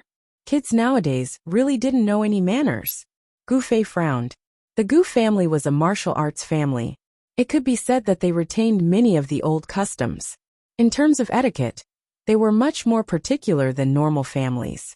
They didn't have many formalities, but they were still quite strict in terms of seniority and respect for teachers. For example, every morning, the first thing the juniors did after washing up was to greet their elders. "Hey, I'm asking you a question." Seeing that Gu Fei was lost in thought, the little girl shouted again. Although it was hard to have a good impression of this little girl, Gu Fei still understood her feelings. Obviously, she had been fooled by a swindler. He nodded and said, "I saw it." "Which direction did she run to?" The little girl looked nervous. Gu Fei took a step to the side and pointed behind him. "She's here." "Ouch!" Shi Xiaotian staggered forward. In order to reduce the visibility, she tried her best to stick to Gu Fei's back. When Gu Fei suddenly dodged, she immediately fell forward. Gu Fei stared at her coldly. He didn't expect that the little girl would rush forward and help Shi Xiaotian. "Little sister Tian, are you okay?" Hearing the way she addressed him, Gu Fei felt that he might have misunderstood. Shi Xiaotian glared at Gu Fei and smiled at the little girl. "I'm fine." The little girl looked at Gu Fei and could vaguely guess what had happened. She said with a bit of grievance, "Little sister Tian, what are you doing?" "Kitty, I really can't agree to what you said," Shi Xiaotian replied. "But we really can't find anyone else." The little girl said, "Then wait a little longer. There will always be someone else," Shi Xiaotian said. "Please help me." The little girl pulled Shi Xiaotian's hand and begged while shaking it. Shi Xiaotian didn't say anything and just shook his head. Gu Fei couldn't stand it anymore and interrupted. "Please help others." Shi Xiaotian rolled his eyes at him. "People who don't know anything shouldn't talk too much. Go do your own things." Gu Fei spread out his hands at the little girl, indicating that he couldn't help her. He then continued to walk towards the safe zone. After walking for about 10 meters, he suddenly heard someone behind him shouting, "Wait a minute." Gu Fei turned around and saw Shi Xiaotian chasing after him. "What?" Gu Fei asked. I know that you've always been a helpful person. Why don't you help them?" Shi Xiaotian said. "What's the matter?" Gu Fei asked. "Make up the number of people and help them respond to the guild," Shi Xiaotian said. "That's all? Then why aren't you willing to help?" Gu Fei asked. "Me? Hey, you know what kind of person I am. If you get involved with me, there will be too much trouble," Shi Xiaotian said. "Yes, that's true. If that's the case, it's quite meaningful for me to make up the number of people. Many innocent players won't be implicated because of you," Gu Fei said. "Yes, you must participate in such a meaningful thing." "I refuse," Gu Fei said. "Why?" Shi Xiaotian was curious. Responding to the guild only requires 20 people. With the number of people in the parallel world, it's easy to gather 20 people. How could there be a guild that can't gather enough people to respond? "Don't joke with me," Gu Fei mocked. "They're over there. If you don't believe me, you can ask them yourself," Shi Xiaotian said helplessly. Gu Fei looked at her suspiciously and walked towards the little girl. "You, construction bank doesn't have enough people to respond?" The little girl nodded. Yes, we've been gathering for a long time. We're just missing one person. Is it that hard to gather 20 people? Gu Fei didn't understand. Yes, that's why I need Sister Tian's help. The little girl replied. It's already done, Kitty, Shi Xiaotian said with a smile. We'll go over now. Really? The little girl jumped up excitedly and looked at Gu Fei gratefully. Thank you. It's nothing. It's just a small matter. Gu Fei said. Let's go. The little girl happily ran towards the guild building. Let's go. Shi Xiaotian pushed Gu Fei and chased after her. The guild building was filled with people. It was so noisy that it was hard to hear what was being said.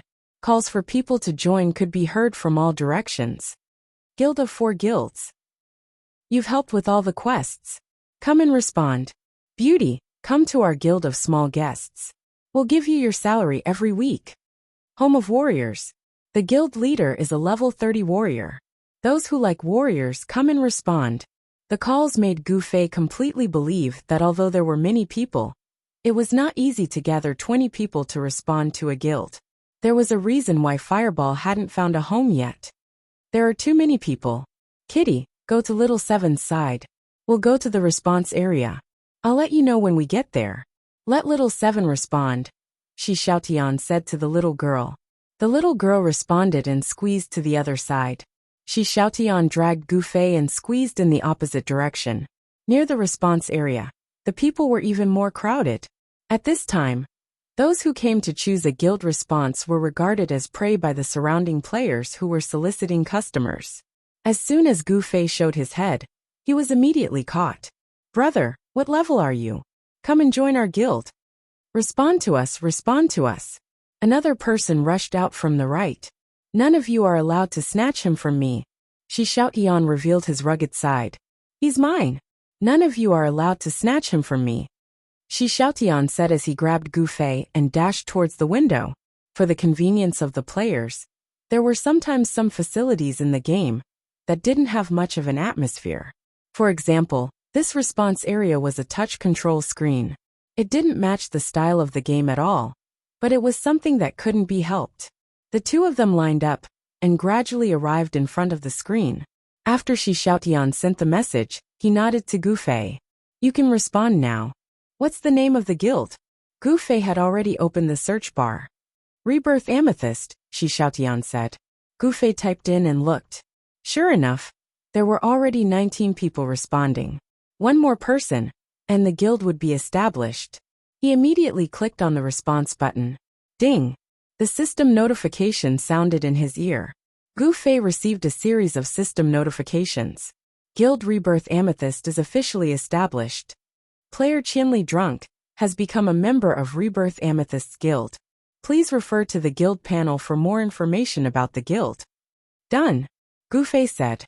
He turned around and saw that Shi Xiaotian was already struggling to squeeze through the crowd. Not good. An ominous feeling welled up in his heart. Gu Fei shouted for him to stop as he squeezed through the crowd. It was a pity that this was a job that required physical strength. Gu Feikong was very agile, but he was unable to make use of his agility in the sea of people. He could only watch as Shi Xiaotian was drowned in the sea of people. What the hell are you doing now? Gu Fei pulled up the friend panel and sent a message. Nothing. It's a good thing, Shi Xiaotian said. Tell me clearly, Gu Fei said. You'll know when you open the guild panel, Shi Xiaotian replied. Gu Fei continued to squeeze through the crowd as he opened the guild panel. The guild members' levels and classes were clearly listed in front of him. There were all kinds of classes. Their levels didn't seem to be high. There were only 2 people at level 30. Gu Fei and Qianli Drunk's name was impressively at the top. This meant that he was the member with the highest EXP. But at this moment, Gu Fei suddenly froze. He saw that in the gender column, besides Qianli Drunk's name, there was a male next to it. The others were a series of female. From the 2nd to the 20th, there were a total of 19 female. This guild, why are they all female? At this moment, a series of XXX added you as a friend notifications popped up. Gu Fei quickly scanned through the messages. Those who added him as a friend were all names in the guild. The first message was sent. Who are you? Why did you come to our guild? Sender July. Chapter 24. Come out immediately, outside the guild building. July sent another message. Gu Fei sighed and squeezed through the crowd. Although he was unwilling to admit it, he had to admit that he had been tricked by Shi Xiaotian again. Although he couldn't tell if it was a good or bad thing this time, those who were tricked would still feel unhappy. After leaving the guild building, Gu Fei immediately recognized the person who had called him. There were a few girls gathered in the east corner of the guild building. As soon as Gu Fei walked out, one of them immediately pointed at him. It was the little girl that Shi Xiaotian called Kitty. "It's him!" the little girl shouted. The girls turned their heads and looked straight at Gu Fei. Gu Fei quickly counted the number of people. There were 6 of them. If it was a fight, he should be able to handle it. So he stood there with a calm expression. The 6 girls walked towards Gu Fei in a line, sometimes in the shape of a person, sometimes in the shape of a one. It should have been an honor to receive the attention of 6 girls at the same time. But Gu Fei's palms were sweating, because he was extremely sensitive to killing intent. There were many players passing by, and they all stopped in their tracks, looking at Gu Fei with envious eyes. At the same time, they carefully observed the 6 girls, and found that there was no lack of outstanding looks among them, which made them even more envious. As the male players gulped, the 6 girls walked in front of Gu Fei. "Qianli drunk?" a petite girl with short hair asked Gu Fei. Gu Fei nodded. He already felt close to this short-haired girl. Of course, it wasn't because of any evil thoughts, but because of the girl's equipment. Gu Fei recognized at a glance that this girl was a grandmaster of combat. This was Gu Fei's most desired occupation back then. But due to a freak combination of factors, he did not choose it. After entering the game, he also discovered that there were relatively few players who played this class. It was said that this class's attack style always required some difficult postures. Many players would feel very uncomfortable after playing this class. So many players consciously avoided this class. Now that he finally had the chance to meet a player who had chosen to be a grandmaster of combat, how could Gu Fei not be excited? In his opinion, those who chose this profession were martial arts enthusiasts just like him. "I'm July." The short-haired girl introduced herself. "Hello." Gu Fei nodded. "I am the leader of the Reborn Amethyst." "I can see that," Gu Fei said. "Next, I'll have to trouble you to tell me what's going on with you. How did you run into our guild?" July coldly said. I was a little confused at first, but now that I think about it, I need her to explain it to me." Gu Fei pointed at Kitty. July looked at Kitty, and Kitty looked at Gu Fei. "Shi Xiaotian told me that your responding guild is missing one person, so he wanted me to respond," Gu Fei said. "We're missing one person because we have strict requirements for our guild members," July said. Gu Fei thought back to the 19 girls in the guild list and nodded. "I can see that." He then looked at Kitty. "What did Shi Xiaotian say to you?" Kitty glared. "She said that she promised to join a friend's guild, so she couldn't join us. That friend was you." Gu Fei recalled the scene at the time. "So she told you that she was coming to tell me. So when she takes me back to you again, you will thank me, because you thought I didn't make things difficult for her, and let her join your guild, right?" Kitty nodded. "At the time, I thought that Shi Xiaotian was helping her persuade me to respond to your guild, so she thanked me," Gu Fei said to everyone. "So everything is clear now, right? It was a misunderstanding, but it was a misunderstanding designed by someone. That damn little Tian." July stomped her feet. After that, she sent Kitty away, because she couldn't let Kitty see that I was the one who responded to the guild. "I don't know how she managed to find a loophole in the guild's operation," Gu Fei said. July sighed. "There's no audit for guild responses, and because we have requirements for members, we can only turn off the response and open it when we find a suitable candidate. This is to prevent strangers from responding and sneaking in. So that's how it is." Gu Fei sighed.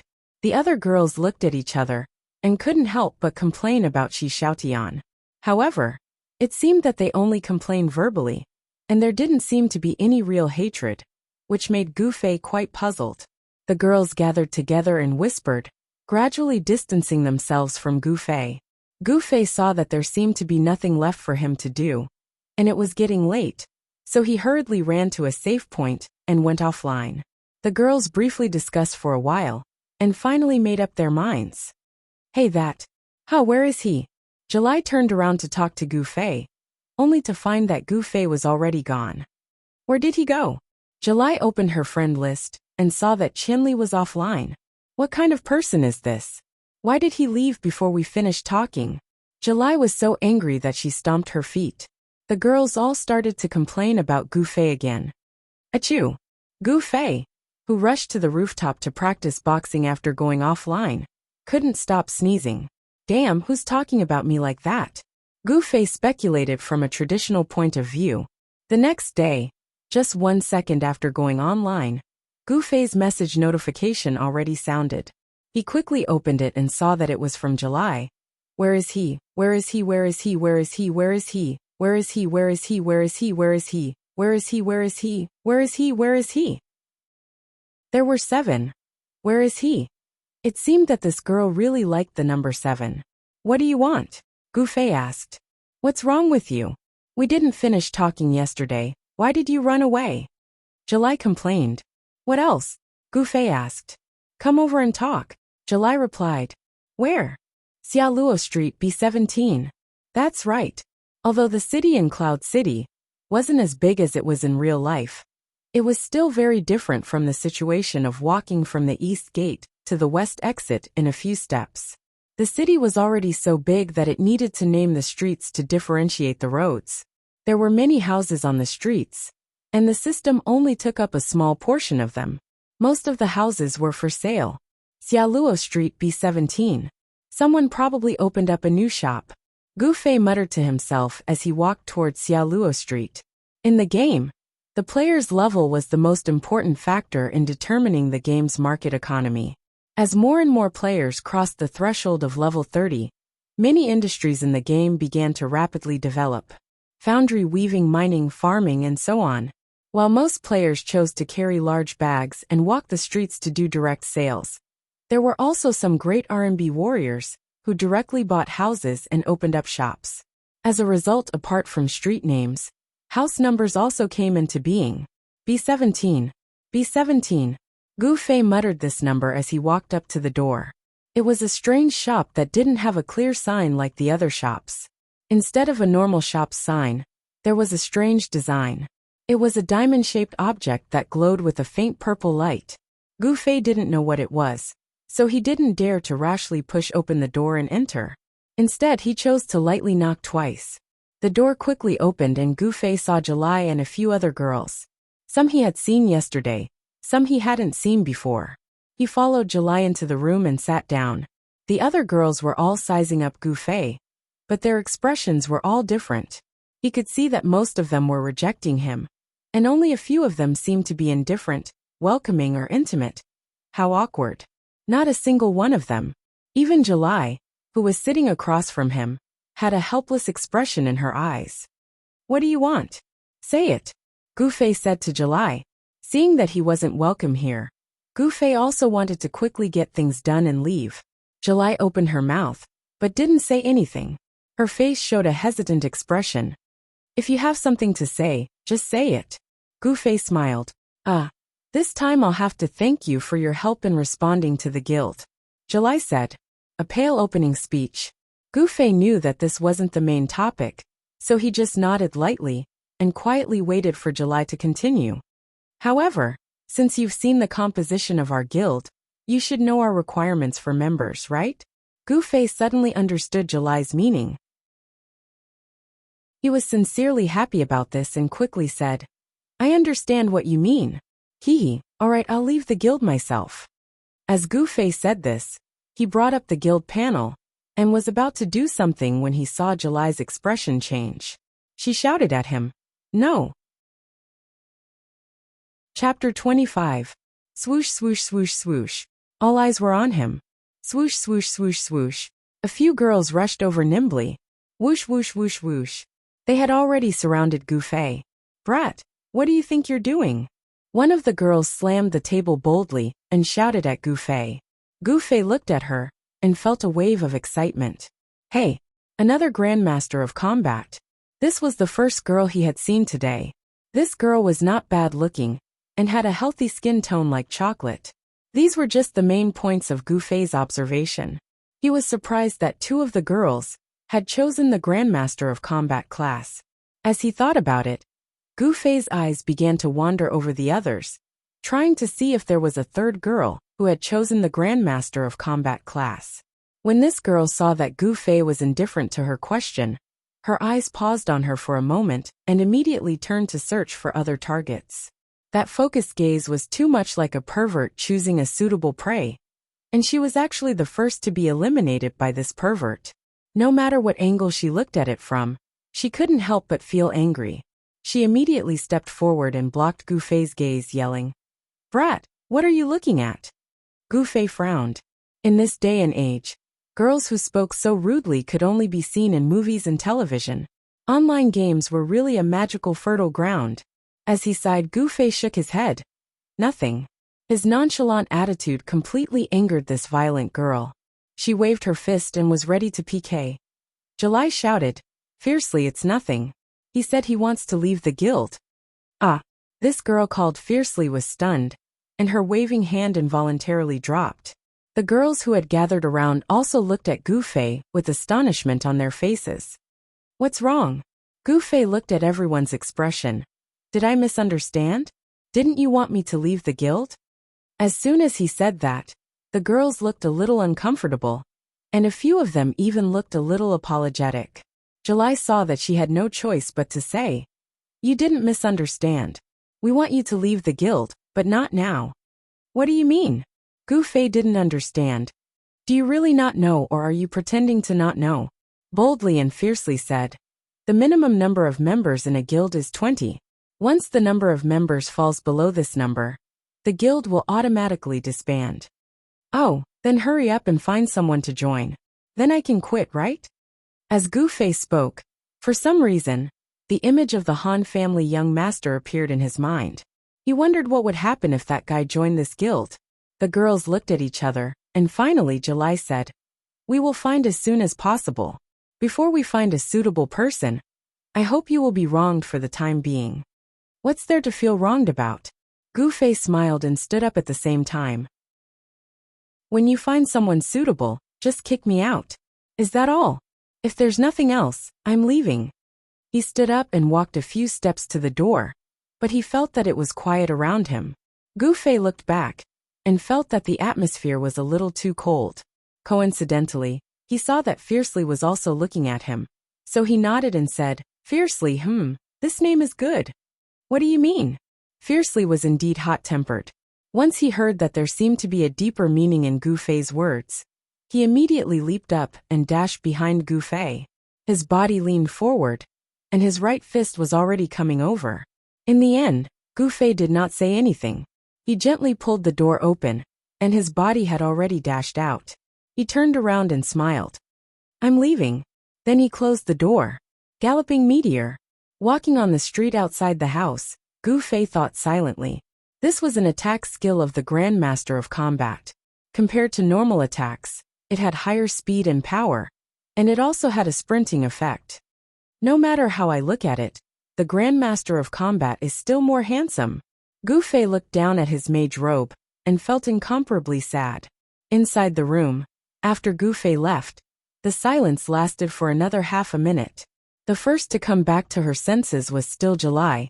She slowly walked to the side of Fiercely, who was still standing behind the door, and shook her hand. "Don't be so impulsive next time. Although his level is high, he is still a mage. I can see that his equipment is pretty bad.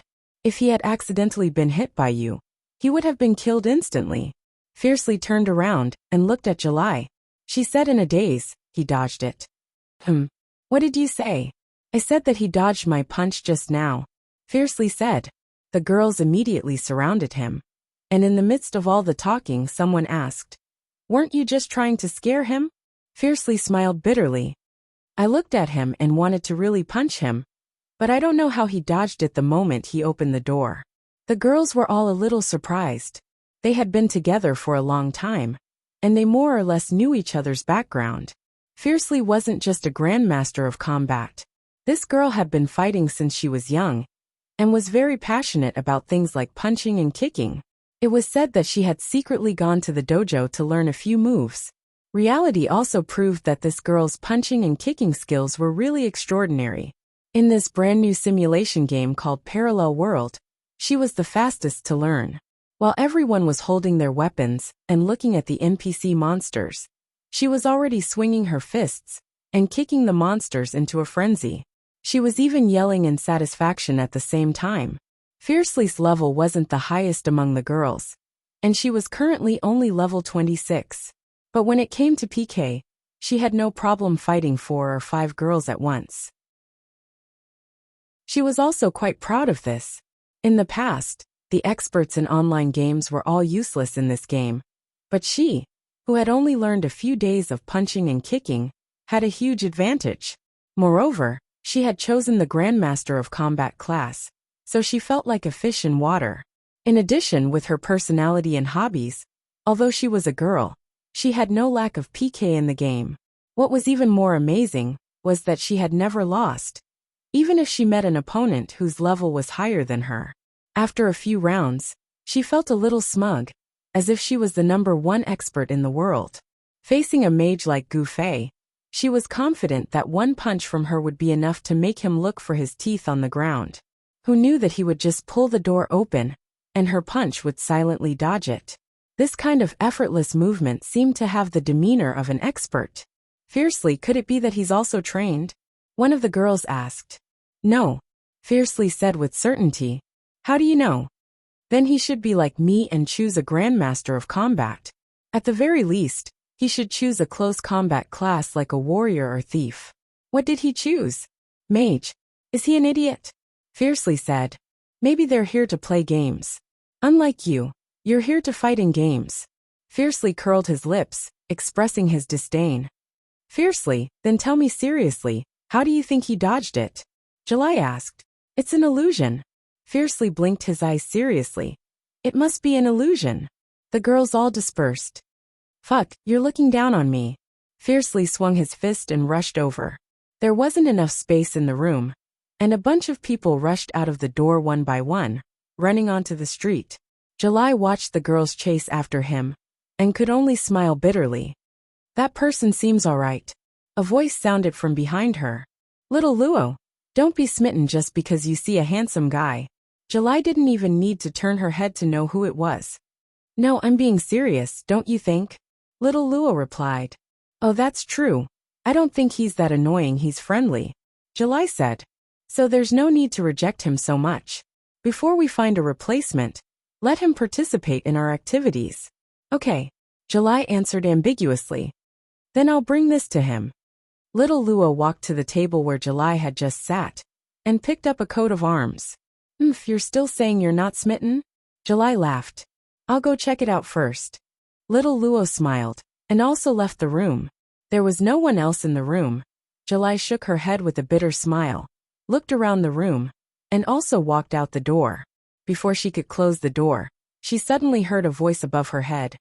How is it? That person isn't bad, right? Little Tion, if you keep doing this, I'll be scared to death sooner or later. July sighed. No, you're used to it. Xiaotian lied on the roof, and only his head popped out to talk to July. Do you want to come down? July asked. Yes, Xiaotian said, and lightly flipped down from the roof. This room was actually quite high. When Xiaotian landed, he grimaced in pain, but quickly returned to normal. He looked back at the badge hanging on the signboard beside the door, and said with a smile, You set up the guild here, not bad. As he spoke, he had already squeezed into the room. July had no choice but to follow him back in, and gently closed the door behind her. Xiaotian didn't sit down, but stood by the window, leaning against the wall and asked, How is it? How is that person? I purposely came to see the situation. Alright, stop pretending. How could you be so kind as to cheat him of his things and run away? July said lightly. Xiaotian laughed lightly and swung his left hand. This, I'll give it to you. July stretched out her arm and caught it firmly. Opening her palm, she saw a simple-looking ring. Ring of Wood of Wind. It was an accessory that added both agility and strength, and any combat profession wouldn't look down on it. Especially recently, players discovered that the difficulty of leveling up after level 30 had skyrocketed, and the price of this kind of equipment that added attributes had also skyrocketed. Of course, July knew the value of this small ring, but she only smiled faintly and casually tossed it back to Shi Xiaotian. What, you don't want it again? Shi Xiaotian's expression wasn't surprised at all. July didn't answer, and only smiled. Shi Xiaotian also didn't say anything, and threw the ring back into his pocket.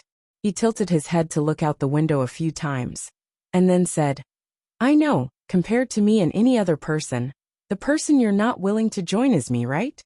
We're friends. July said, but the guild involves more than just my own interests. I know. Shi Xiaotian smiled. This is what I like about you. How did you know that Qianli won drunk? July said, he's a guy I couldn't trick in the end. Shi Xiaotian said, looking out the window. What do you mean? Do you remember what I told you? Professional swindlers like us make use of people's greed. No matter how high your IQ is, as long as you have distracting thoughts, I have a way to make you take the bait. But he dodged it. Shi Xiaotian said. Chapter 26. Gu Fei, who had just left, didn't care about the guild matter at all. At this time, he was hurrying towards the fountain square in the center of Cloud City. He had arranged to meet someone there. From afar, Gu Fei could already see Hong Xiao, who was smiling and waving at him. Why are you looking for me? Seeing Gu Fei walk over, Hong Xiao immediately got straight to the point. There's something I want to ask you, Gu Fei said. Hong Xiao smiled. I'm a self-disciplined gamer. I won't necessarily tell you everything you ask. If you can say it, then say it. If you can't say it, then don't say it. Gu Fei was straightforward. Okay, go ahead. Gu Fei took out Eddie's coat of arms from his chest pocket. Hong Xiao only casually glanced at it. Suddenly his eyes widened. Gu Fei didn't exist in front of him anymore. All he could see was the coat of arms slowly swaying in front of his eyes. It was like a firefly in the dark night, so bright and so outstanding. Where did this come from? Hong Xiao suddenly came back to his senses. He grabbed Gu Fei's hand and pulled the coat of arms in front of his eyes to look at it. After Gu Fei told him the story, Hong Xiao was petrified. Last night, I looked it up on the official website. There was no information about this coat of arms, so I wanted to ask you. If you can say it, then say it. If you can't, then forget it, Gu Fei said. Hong Xiao raised his hand and pinched his face. While confirming that this wasn't a dream, he made his petrified expression come back to life. After taking 2 deep breaths, he said, This is a quest. I know, Gu Fei said. Compared to other normal quests, this quest is a bit unique. We call it a chain quest. Hong Xiao said. Quest chain. Gu Fei suddenly understood. This term was mentioned on the website. Compared to normal missions, it was more complicated and had a strong randomness. There was a reason for the name chain of quests. If an ordinary mission was viewed as a point, then when several points were strung together to form a line, it would form a mission chain. There were countless points like this in the game. Perhaps an ordinary quest on an ordinary street could become a key link in the chain of quests. This was how the quest chain was casually extracted from these countless points by the system, and then arranged and combined them freely. Then, he would choose a suitable storyline from the game's huge story library and attach it to it. Then, he would calculate the difficulty of each segment and give a suitable reward. When a player completed a chain of quests, the system would regroup and arrange a new chain of quests. The total number of missions in the game would never change, but the content would always change. The system randomly generated the exact same quest chain twice. The probability wasn't 0, but it was so small that it was negligible. With this kind of setup, it wasn't hard to trigger a chain of quests, because the conditions for triggering it weren't that strange or outrageous. But whether or not the chain could be completed after it was triggered depended on the player's luck.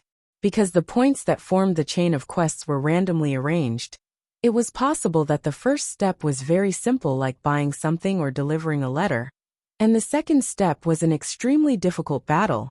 Players could trigger the chain of quests at level 0, but they had to reach a high level to proceed to the second step. This possibility was quite high. As for the quest chain that Gu Fei had triggered, the conditions for triggering it weren't that difficult. In the later stages of the game, this was a normal quest that could be easily received and completed. Trapped Eddie. But there was one point that had to be emphasized: the later stages of the game. With the current standards of the players, a recent example: Han Family Young Master, Sword Demon, and a bunch of legendary online gaming experts wanted to kill Suwa Tuesday. The method they came up with was to trap him in a small black room and torture him to death. However, using this method, the first person to be tortured to death wouldn't be Suwa Tuesday. Instead, it would be Eddie, who was in the same room as Suwa Tuesday. Seeing Eddie's dead body wouldn't allow the player to receive this quest. There were two prerequisites for Eddie to live, and hear his last words. First, Suwa Tu had to feel safe, so that he wouldn't kill Eddie due to his sense of danger. Second, Eddie had to feel safe, so that he could leave his funeral arrangements with peace of mind. To achieve these two conditions, the player only had one choice: to fight and kill Suwa Tu alone. Suwa Tu wouldn't feel too much danger as long as he came alone. Only by killing Suwa Tu would Eddie be able to leave his funeral arrangements with peace of mind. If it was a normal quest, Eddie would only leave his last words. Coincidentally, Gu Fei had activated a chain quest, so Eddie's last words included the contents of the quest. Regardless, this quest only belonged to high-level and skilled players. Only players of this level had the strength to challenge it alone. Hong Xiao knew a little about Gu Fei's skills, but when he heard that Gu Fei had accomplished such a feat, he couldn't help but be shocked. He had already considered the damage that people like Gu Fei would cause to the game's balance. However, he only thought that they would have the upper hand in a battle between players. He didn't expect that even the system boss in the game would be so weak. Gu Fei was still talking, but Hong Xiao had already turned a deaf ear. As one of the core planners of the game, he had already subconsciously considered whether there was a need to restrict these types of players in order to maintain the balance of the game. Hey! Hey! Gu Fei's call brought Hong Xiao back from his reverie. What are you thinking about? Gu Fei was surprised. I'm asking you, why isn't there a description of this quest on the website? Oh, Hong Xiao came back to his senses. The chain quest is randomly generated, so it's impossible for the website to introduce the content of the quest. Players have to figure it out themselves. Then can you give me a hint? Gu Fei asked. Hong Xiao smiled shyly. I'm a self-disciplined gamer. Alright, I got it, Gu Fei said without hesitation. Then I'll figure it out myself. Let's go. Take care. Hong Xiao waved his hand. Goodbye. Gu Fei turned around and left. After 10 minutes of walking, Gu Fei arrived at the place where he trained. Due to the huge increase in experience from level 30 onwards, Gu Fei didn't know how many days he would have to stay there. Compared to Gu Fei, most players didn't choose to level up by killing monsters. There were many quests in the game, and the experience reward was quite generous. Although it wasn't as efficient as killing monsters to level up, it wasn't boring. Running errands, chatting, and occasionally fighting a few battles, why not? But for Gu Fei, killing monsters was using Kung Fu, and this alone was enough to make him happy. Boring? If he thought Kung Fu was boring, would Gu Fei have trained diligently for more than 20 years?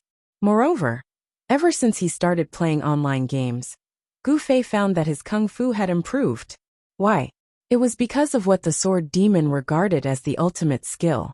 There were so many real combat opponents to spar with, and more importantly, he could attack the opponent's vital points without hesitation until he killed them.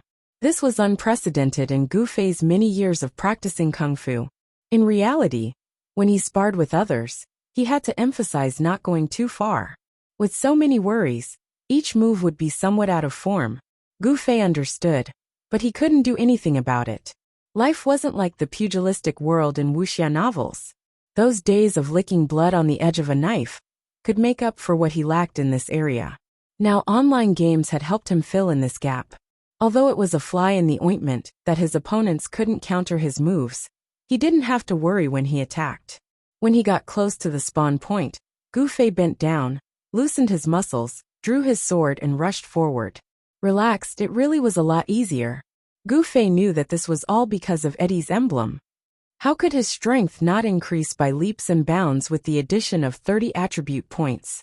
The monsters surrounding Gu Fei were cut down by Gu Fei at an even faster speed.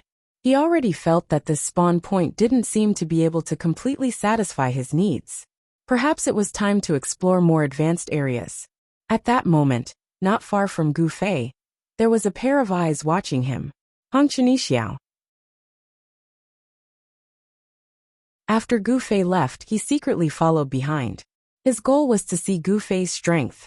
So fast. All agility points. Hong Xiao said in his heart. Compared to people like Sword Demon, who had a lot of experience in online games, as a high-level game producer, he clearly had an incomparable advantage. Sword Demon could see that Gu Fei had added agility, but Hong Xiao could even see exactly how many agility points Gu Fei had added. The difference wouldn't be more than 5 points. Strength too. But this should be the effect of Eddie's emblem. Attack power. Hong Xiao silently calculated Gu Fei's equipment, the attack power realized by his character points, as well as the NPC's defense and HP. He sucked in a breath of cold air. Every move is the highest attack power. This is too crazy. Even if we designed NPCs, we wouldn't dare to make the data so stable. This guy. The muscles on Hong Xiao's face twitched a few times. He saw a fact. For Gu Fei, he was equivalent to a character who already had a full set of skills. This was his kung fu. In the game's words, this skill of his was quite high at the beginning. Moreover, no one knew if this skill of his also had an upper limit of kung fu proficiency. What was worse was that this guy's skill would also become stronger as the player increased their level and changed their equipment, just like in the game. Shouldn't we restrict such a character a little? With this question in mind, Hong Xiao ended his peeping, returned to the safe zone in the city, and went offline. As for Gu Fei, he just casually glanced at Hong Xiao's departing figure. Chapter 27. Yi Xiao didn't stay idle even after he went offline. He was still thinking about Gu Fei's problem in his head. After pondering for a while, he suddenly got up and dashed out of his office, heading straight for the operations department of the game company. The game company of the parallel world was a combination of development and operations. Yi Xiao was actually part of the development department, and the operations department was really responsible for the daily operation and maintenance of the game.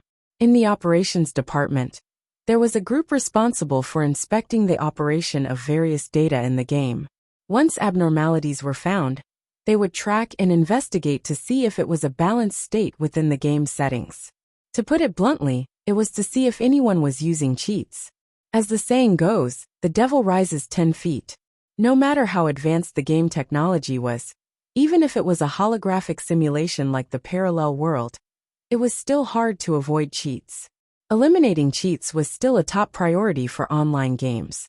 The advantages definitely outweighed the disadvantages. Although the parallel world had high-end technology that ordinary individuals or small groups couldn't reach, they still didn't dare to be careless in this aspect. The door of the monitoring group's office was almost knocked open by Yi Xiao. Several guys who were working in the office jumped in fright. After seeing who it was, they breathed a sigh of relief. So it's Chairman Yi. Chairman Yi, did you find a bug again and want to catch it? As a core member of the development department, Yi Xiao often found bugs in the game's design and ran to the monitoring group to verify the data. The two of them had more interactions. Generally speaking, it was Yi Xiao who found the problem, and the people from the monitoring group would verify it. Therefore, everyone jokingly called him Chairman Yi. The game account name is Qianli Drunk. Monitor the data of this account, Yi Xiao said. After the people from the monitoring group looked at each other, one of them said vaguely, it's against the rules.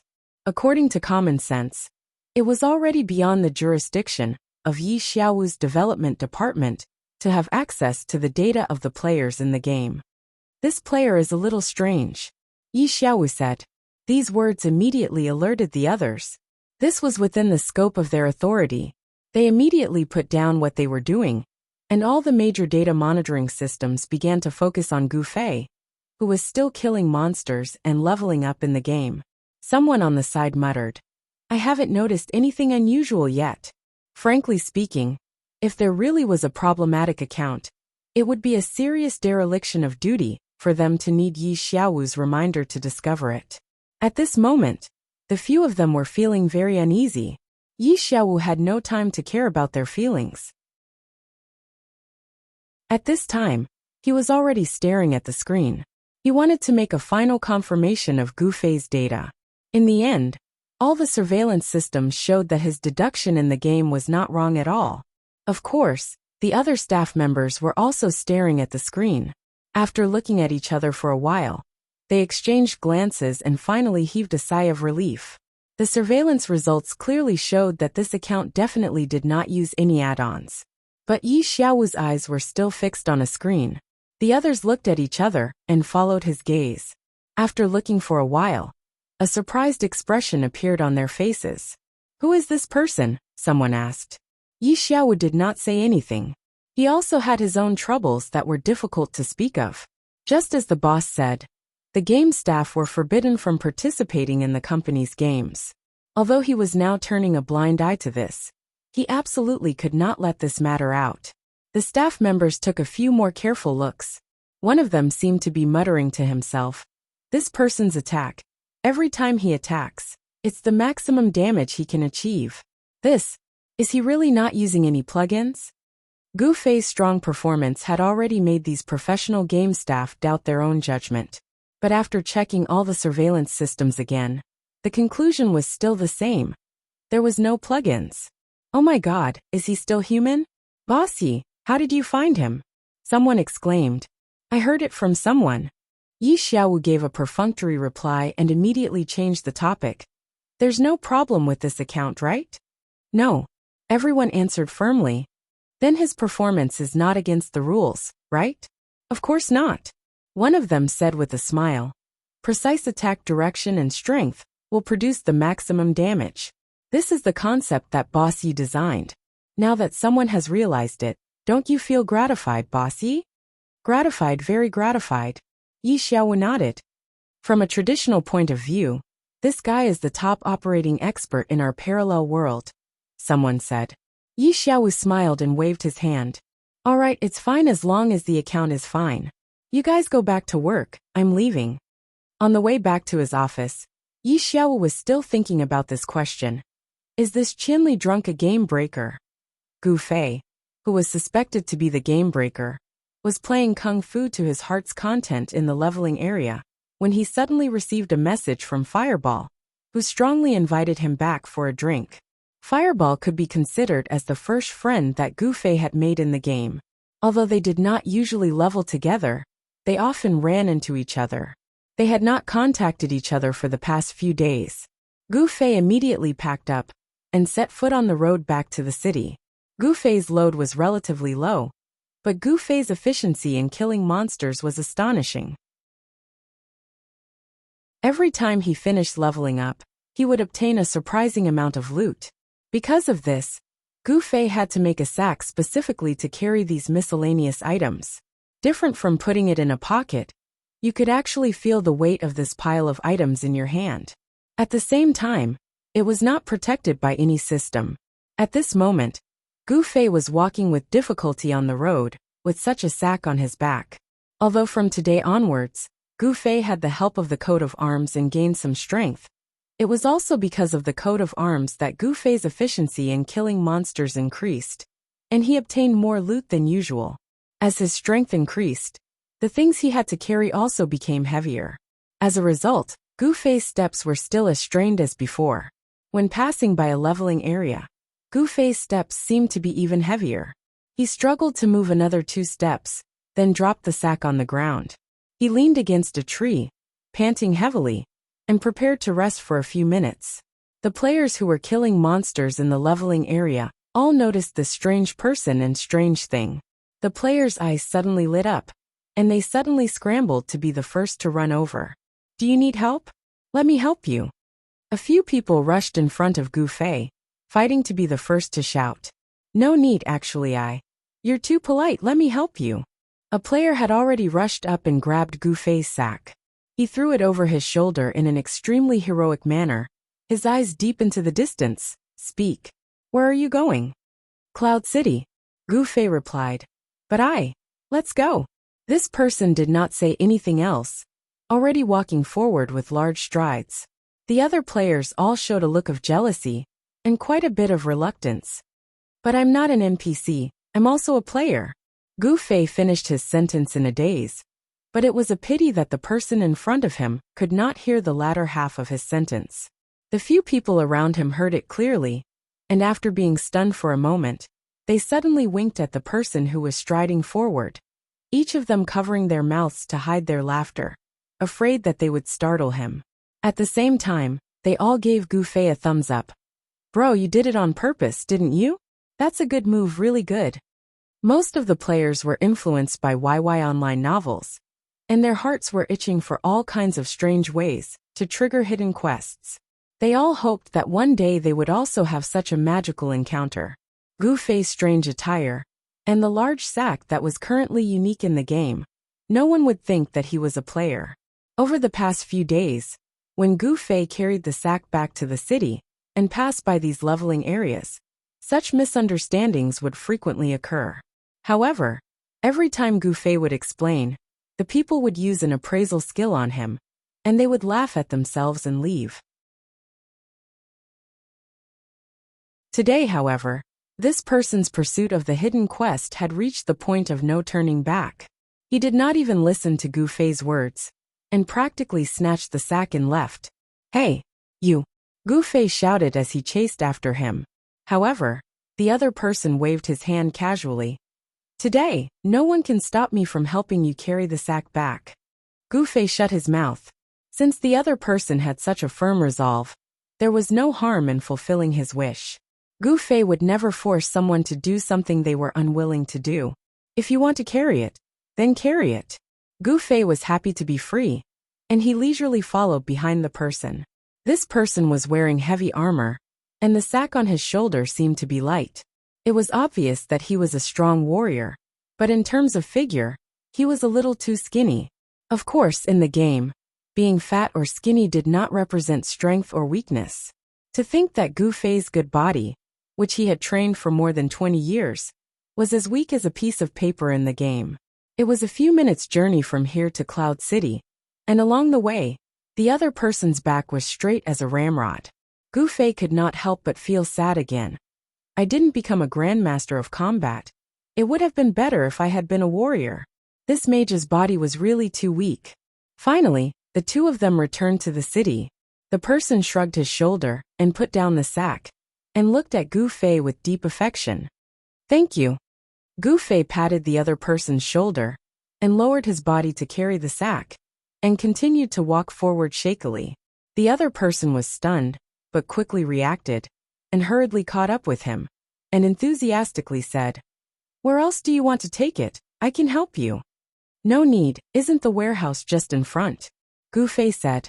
Warehouse? The person was stunned again.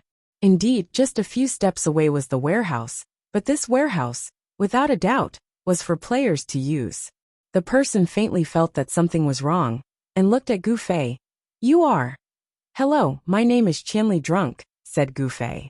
You are not an NPC. The person looked like he was about to faint. Gu Fei sighed deeply and said, I'm not. Chapter 28. Fuck. Who the hell are you? The other person roared at Gu Fei. Didn't I say I'm Qianli Drunk? Gu Fei replied. But then he suddenly realized something. The person's voice was raised when he roared just now, and his voice was clearly sharper. Gu Fei carefully looked at the face that he didn't have a chance to observe, and suddenly froze. You're a woman?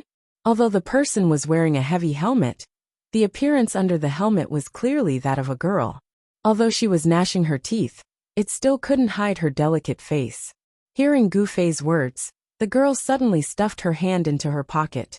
When she pulled it out with a whoosh, A dragon-headed axe appeared in front of Gu Fei with the sound of the wind.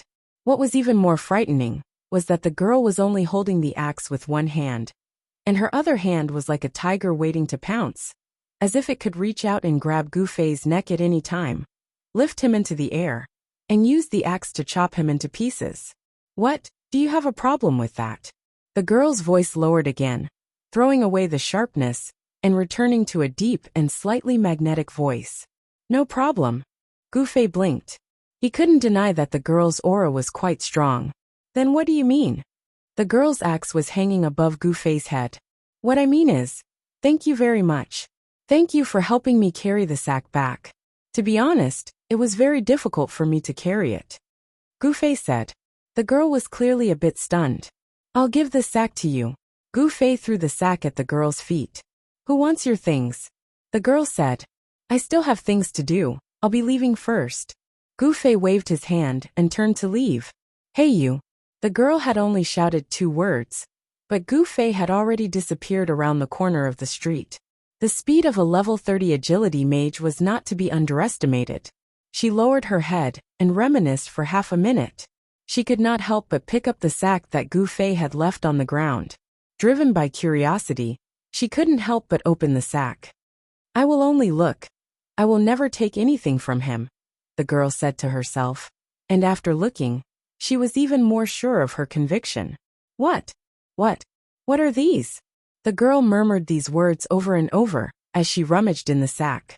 Although there were many things in Gu Fei's sack, to be honest, the amount of gold in it was very little. Of course, Gu Fei had already thrown anything that looked valuable into his doryman's pocket. He wasn't an idiot. The girl spent a few minutes rummaging through the sack, only to discover that countless NPC monsters would drop random items. But no one knew what they were of great use. For example, half a brick, a handful of gravel, a glass ball, a rotten wooden stick. Anything that was deemed worthless by the players could be found in Gu Fei's sack. In the end, the girl came to a conclusion. She must have been fooled. Perhaps the comical scene of her rummaging through the sack had been secretly taken by someone, and in 2 days, it would become a laughing stock on the forum. Thinking of this, the girl slammed the giant axe in her hand onto the ground. Gravel flew everywhere. The most violent warrior used the most violent weapon.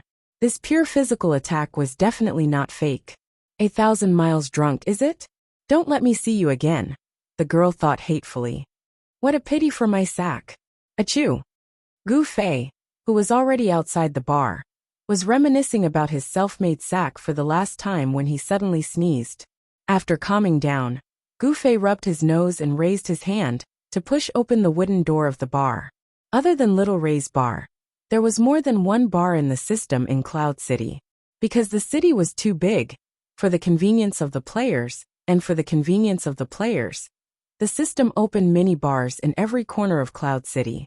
The bar that Gu Fei was going to was relatively popular. Because this bar was close to the city gate, it was currently the place where the most players trained. Therefore, this bar became the first choice for everyone to rest. From morning to night, it was bustling 24 hours a day. As soon as Gu Fei entered the bar, Fireball, who had already taken a seat, immediately stood up and shouted, brother drunk, over here. Hi, you. Gu Fei greeted. Fireball was depressed. He called him brother affectionately, but the other party called him that. No wonder the players around him looked at him with disdain. They clearly thought of him as the kind of person who pestered experts to get close to them. But there was nothing he could do about it. He could only blame his name. If Gu Fei was called Fireball, he would still be the target of ridicule. Whenever it was caught in a dilemma like this, Fireball would want to die. Sit. What are you standing for? Gu Fei, who had already taken a seat, patted the table and gestured to Fireball, who was still standing in front of it. How have you been? Have you found a guild to join? Gu Fei understood Fireball's awkwardness, so he helped to divert Fireball's attention. As expected, Fireball immediately sat down and answered, No, but I found a guild and am trying to sneak in. Is that so? Gu Fei picked up the wine glass on the table. Red wine, which cost 50 copper a glass, was the cheapest wine in the game, and also the most popular. In this place, the players only held a wine glass for the sake of the atmosphere. Money needed to be spent on more important things. What guild is it? Gufei asked as he gulped down a large mouthful of water. Rebirth Amethyst. Fireball said. Uffed. Gufei spat out the wine that he had just drunk. Fortunately, the agility mage was quick enough to turn her head, so Fireball didn't get hit. What's wrong? Fireball was surprised by Gufei's strong reaction. Nothing, I just choked. Gufei coughed loudly, then asked casually, What's so special about this guild? Brother Zue, have you never seen the forums? Fireball asked. I haven't seen it recently. Gufei replied. In the forum for players to interact with, there are different forums under the names of the major cities in the game. Right now, there are many guild recruitment advertisements in various forums. I found this guild in our Cloud Cities forum. Fireball said, his eyes shining. Oh, Gufei replied and signaled for Fireball to continue. Fireball, on the other hand, looked around and pulled the stool closer to Gufei. He lowered his voice and said, Brother Zue, I'm telling you. Don't tell anyone. It's already on the forums. Are you afraid of people finding out? Gufei said. No. Fireball said anxiously. That post has been around for a long time. I dug it out from deep, and it was created not long after the game started. What guild do you think it is? What guild? Gufei asked as he pulled up Amethyst's guild panel and glanced at it. It's a beautiful guild. Fireball's tone was extremely agitated. He mispronounced 5 out of 6 words, and didn't utter the 6th one due to lack of breath. Gufei didn't think much of it. He had already interacted with a few girls from Amethyst. As for beautiful girls, it depended on how one defined a beautiful girl. If Shi Xiaotian was the standard, then none of the girls he had met so far could be considered beautiful. If they were considered beautiful just because they were slightly attractive, then July, the one named Fiercely, and the one he couldn't name would be considered 3. If they dared to claim that they were a guild of beautiful women just because of that, then in an MMORPG like the Parallel World, where there were real people, some of the girls would appear to be dishonest, immodest, or overly fantastical. So Brother Zue, are you interested? Fireball asked. Gufei smiled bitterly. How was he going to tell Fireball? Let me read out their guild requirements for you, Fireball said as he took out a small notebook from his pocket and cleared his throat. First, be independent and not overly dependent. What do you think? I fit the bill, don't I? Fireball was so excited that it mispronounced again. Gufei nodded. Indeed, there was a monster farming expert like him. But Fireball had never followed him to gain experience. It was very independent and not dependent. Gufei's affirmation made Fireball's heart flutter. It couldn't wait to continue reading, but Gufei stopped it with his hand. I believe you can fulfill all the normal requirements, but there's one. What is it? Didn't they mention that they only accept female players? Gufei said. Brother Zue, how did you know? Fireball was stunned. They're a beautiful girl guild. It's obvious that they only accept female players. Gufei said. I don't think so. Fireball scratched its head as it analyzed the situation logically. I think her request is just a cover. First, attract beautiful girls, then use them to attract other players. It's just a way to strengthen the guild. After attracting a certain number of female players, she'll definitely start recruiting male players. That's why she needs an experienced protector like me. Gufei sighed. If he hadn't personally met the members of Amethyst, he would have thought that Fireball's words made sense. However, in reality, these people looked at him as if he was the plague. He hadn't even joined for 24 hours, and they were already preparing to leave the guild. How was this a guild that needed male players? As he was thinking about how to explain to Fireball, he suddenly heard someone call out, Drunk Chinli, you're here too. Gufei turned his head and saw one of the members of Amethyst. If he lowered his standards, she could be considered a beauty. She was the girl July called Luoluo. Oh, hello. Gufei stood up and greeted her. Fireball looked at Gufei with only admiration in its eyes. Could it be that learning Kung Fu would give one a unique advantage in this aspect? Fireball began to wonder if it should become Gufei's disciple. Chapter 29. Luo held her wine glass and walked to Gu Fei and Fireball's table. Can I? She pointed at the empty seat at the table. Fireball was excited. Every time he and Gu Fei came over to sit, they would always take up a table for 3 or 4 people, leaving 1 or 2 empty seats. He was waiting for this opportunity. Gu Fei was a bit surprised. He thought the girl was just greeting him, but he didn't expect her to sit down. Of course, Gu Fei wasn't the kind of guy who would reject people from Qianli, so he nodded and said, "Sit. I'm Heartless Blossom."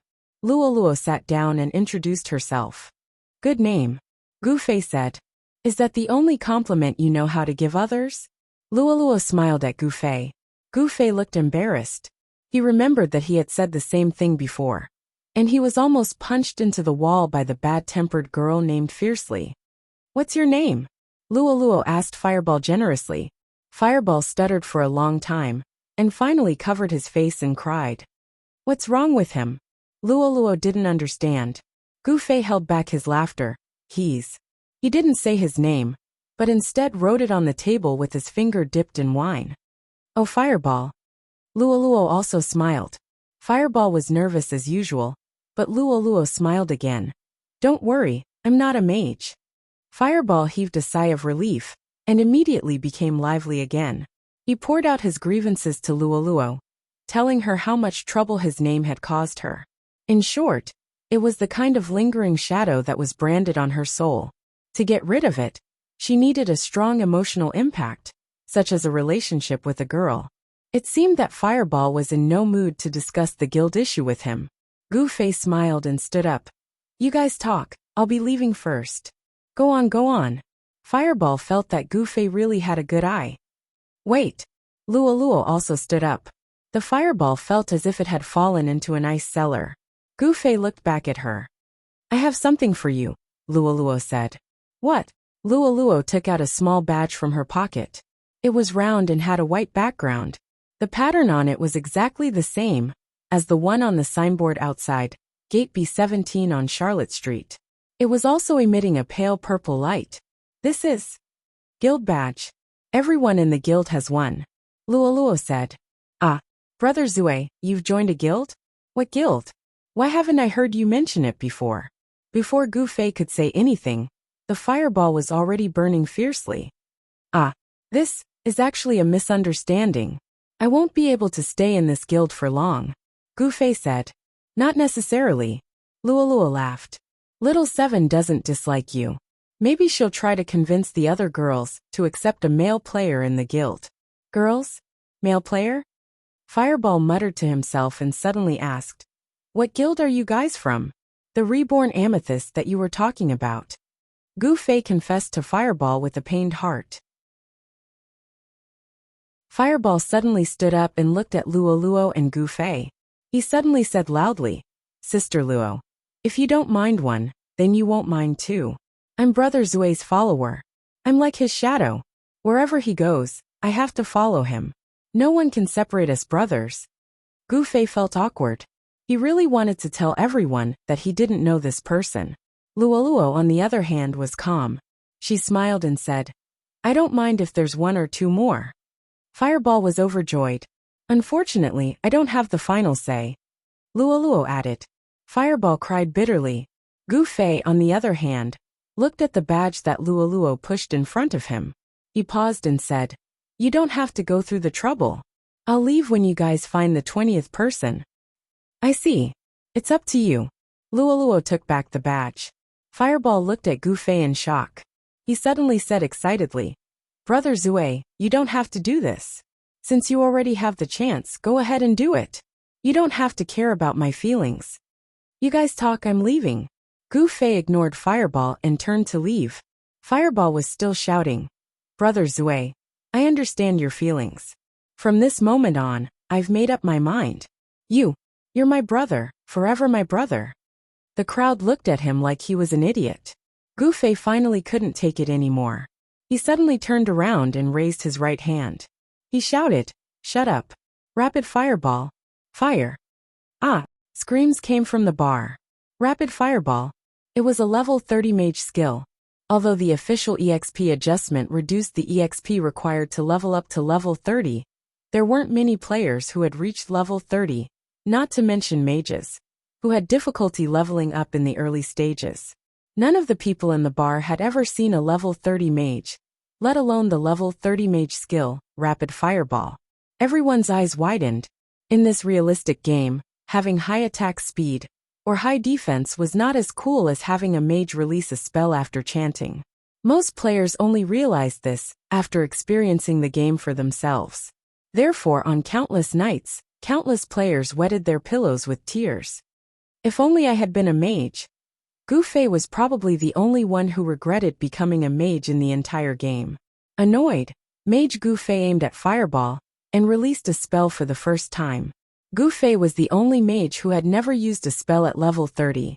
Under everyone's expectant gaze and Fireball's panicked gaze, the Rapid Fireball was not released for a long time. What's going on? Gufei shook his finger in confusion. Spells could be cast with bare hands. Magic staffs could only increase the damage of spells by a bit. Incantations? That's not wrong. Tisk. The players who were holding their breaths snorted. They all thought that this guy wasn't even level 30 and was just casually shouting to scare people. Just as everyone was about to let down their guard, a fire dragon suddenly burst out from Gufei's fingers. Even Gufei himself was startled by the sight of it. Damn, such a long chanting time. Some of the quick-witted players had already figured out what was going on. Immediately after, the fire dragon circled around and instantly turned into a string of fireballs, smashing toward Fireball's head. Ah! Amid everyone's exclamations, Fireball was shrouded in flames. The bar was silent.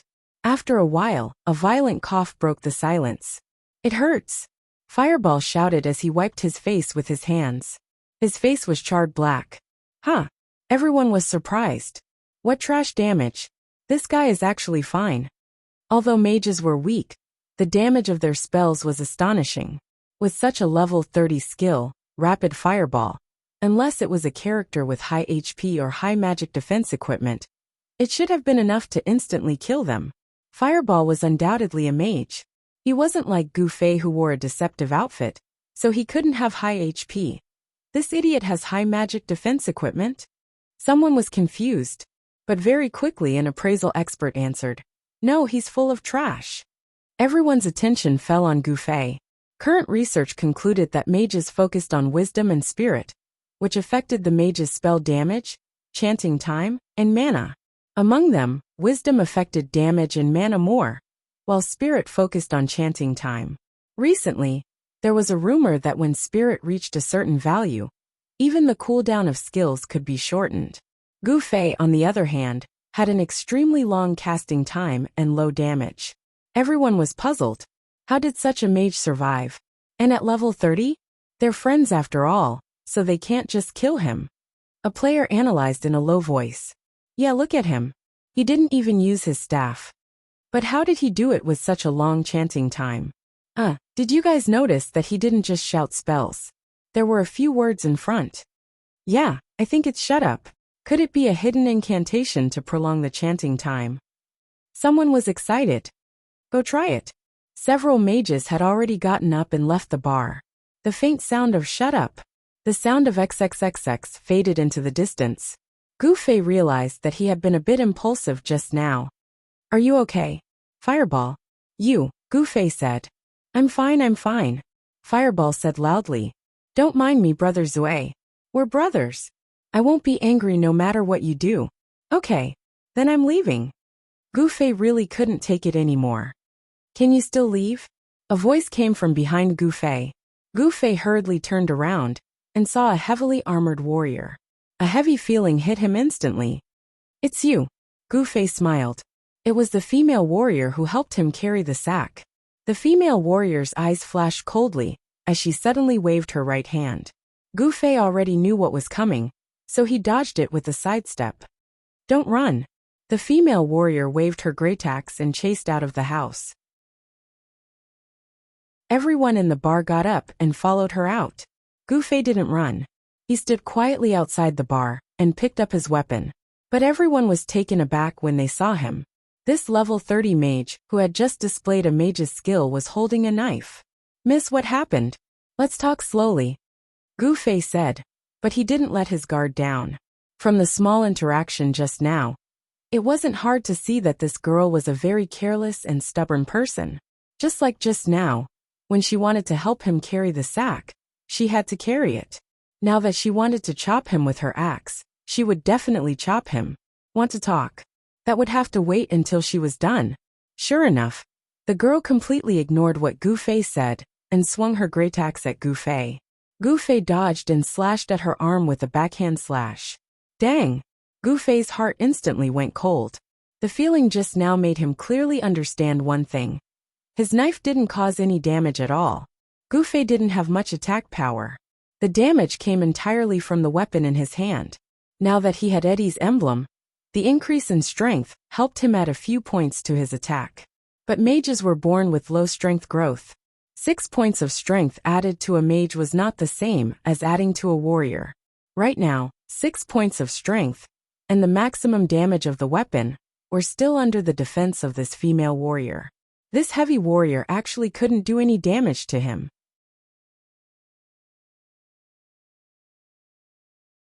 Chapter 30. After going smoothly for so long in the game, Gu Fei finally encountered a problem. It would be difficult to defeat the female warrior in front of him with kung fu. She was like a bandit with her lower body in pants. She didn't move an inch when Gu Fei slashed at her. Furthermore, she was wearing a full suit of armor and helmet, which covered her entire body, leaving her face exposed. However, slashing a girl's face with a knife, the two of them didn't have any deep grudges, and it was just a small misunderstanding caused by a gunny sack. Gu Fei felt that it was too much to make such a move.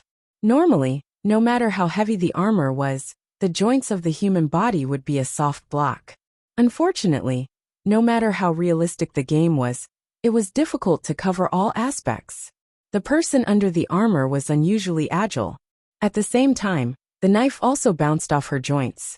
Gu Fei and the girl went back and forth for a few rounds. He made tentative attacks on her right wrist, left knee joint, and left shoulder joint. The conclusion was the same. He couldn't break through her defense. Moreover, this slash didn't matter, which made the other party feel more at ease. Seeing that Gu Fei's attack didn't have any effect on her, the girl didn't have any worries. She swung her giant axe even more vigorously, like a windmill, twisting towards Gu Fei. Gu Fei had no choice but to dodge left and right while thinking of a countermeasure. The players who came out of the bar to watch had their jaws dropped to the ground. As for Gu Fei, everyone only had one word to describe him: a real man. A mage who dared to use a knife to fight with a warrior. If this wasn't a man, what was? But this man was actually a bit of an idiot. Using one's weakness to attack the enemy's strength. If this wasn't idiocy, what was? The current situation was clear to everyone. Gu Fei's knife couldn't hurt the opponent at all. He could only rely on his agility to deal with the enemy. But it looked like he was dodging easily, and the warrior's attacks were even more patient. He didn't feel any impatience after the axe missed. Gu Fei did not give up. As he dodged, he continued to attack the joints. In the end, he even tried 5 or 6 knuckles, but it was useless. Looks like it's a competition of patience. Gu Fei made up his mind. He wanted to see who would be the first to lose patience and not be able to do anything to the other party. The answer came out very quickly. The first ones who could not take it anymore were the audience. Seeing that Gu Fei had no chance to cut down his opponent, everyone wondered why he didn't use magic. Magic! Magic! Under the leadership of a busybody, everyone began to shout. Originally, it was necessary for a mage to use it in PvP, but Gu Fei actually needed everyone to shout out a reminder. However, this gave him an idea. Right now, his kung fu was somewhat lacking, so there was no harm in using magic. Gu Fei was not such a rigid and inflexible person. After dodging the axe, Gu Fei raised his treasured blade and shouted, "Fireball! I'm here, I'm here!" Someone replied, "Get lost!" Gu Fei roared at the fireball, then turned around and ordered the fireball he had summoned, "Shoot!" The fireball flew out and headed straight for the female warrior. The female warrior seemed to be stunned for a moment, But then she waved her giant axe and immediately split Gu Fei's small fireball. The fireball exploded beside the axe blade. Did it cause any damage? Gu Fei didn't know. This thing didn't feel good. You're a mage. The female warrior's giant axe didn't immediately come at him, as Gu Fei had expected. Instead, it hung by her feet, and she was sizing him up. This girl was really too careless. After fighting for so long, she actually knew that he was a mage. Gu Fei thought. Little did he know that unless one clearly knew Gu Fei's profession in advance, no one would think that he was a mage from the way he fought just now. The female warrior seemed to have a lingering feeling of fear. The guy in front of her was not slow, and he was always able to dodge her attacks. If he pulled away from her and used spells to attack, she would be killed. I don't need you to go easy on me, the girl immediately said as soon as she thought of something. Go easy on you? Gu Fei didn't understand. Was she being played by him again? The girl suddenly thought of this, and the anger that had been half extinguished after a long time immediately rose again. She raised her right hand and raised the giant axe that was hanging by her feet. Her left hand followed and held the axe handle side by side with her right hand. This was a posture that had never been seen before. The girl had been wielding her axe with one hand. This sudden change in the battle was noticed by Gu Fei, who had a lot of combat experience. He immediately made a judgment. She was going to use her trump card. Sure enough, the girl suddenly stomped on the ground and twisted her waist. A whirlwind appeared on the ground and wrapped around her. Ah! Whirlwind slash. Someone in the crowd shouted. A warrior's level 30 skill, whirlwind slash. Rotating the body and the weapon to launch a 360-degree attack. The damage increased as the skill's proficiency increased, and the duration of the skill was determined by the warrior's rage when it was used. In theory, if the warrior's rage was unlimited, the skill could be used indefinitely. The rage increased the most when attacked, and a small amount would be accumulated when the enemy was hit or killed. This was a special attribute of the warrior. Just now, Gu Fei had slashed at her body countless times. Although none of the slashes had caused any damage, and the amount of rage generated was somewhat reduced, it had accumulated over time. Currently, this girl's rage points were not far from being full. As soon as this skill was used, the surrounding players couldn't help but take a few steps back. The girl had completely spun, and it was as if a whirlwind was blowing in the middle of the field. The girl's giant axe turned into a dark light and swept towards Gu Fei. Too fast. Who would have thought that a seemingly clumsy warrior could spin at such a high speed when using this skill? Melee classes are still more handsome. While the audience was screaming, thinking that Gu Fei was about to be turned into minced meat, Gu Fei still had the time to exclaim. Dodging was impossible. The warrior's whirlwind slash was even faster than the current Gu Fei. All Gu Fei could do was raise his sword to block the attack. However, the high speed of the axe's rotation, being able to clearly see the trajectory of the attack and block it wasn't something that anyone could do. Even though he could block the whirlwind slash, it was impossible for him to completely block the whirlwind slash. However, giving up and waiting for death before the last moment wasn't Gu Fei's style. With a crisp sound, the white sword in Gu Fei's hand broke into two. Following that, he felt a strong gust of wind blow past his body, and he lost his balance. It was as if the wind had swept him into the air, and then he was ruthlessly thrown out. How much defense could Gu Fei, who was still wearing the novice mage robe, have? If it wasn't for that blocking part of the damage, he would have already turned into a white light in the whirlwind. Even so, his body was bleeding profusely, and his health was dropping rapidly. In a moment, it would be hard for him to escape death. I still can't dodge it, Gu Fei regretfully said. At the last moment he made one last effort. He wanted to borrow the momentum of the whirlwind slash with his sword to send his body out and dodge the attack.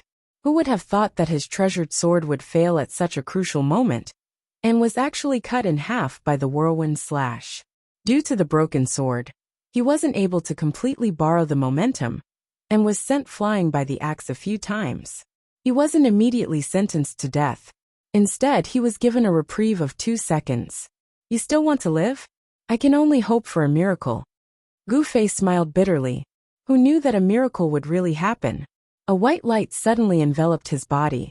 Gu Fei thought that it was the summoning of death teleportation, but who knew that his health, which was about to drop to the bottom, actually stopped falling under this white light, and even faintly showed signs of rising. Gu Fei, who had never experienced this kind of treatment, didn't know that this was the most basic priest skill, heal. It wasn't until he landed on the ground and looked around that Gu Fei saw the girl named Luo Luo constantly chanting at him, that Gu Fei roughly understood what was going on. But Gu Fei wasn't so easily saved, his health was still dropping. Heal could only replenish health. To heal wounds, it required a higher level priest skill, heal.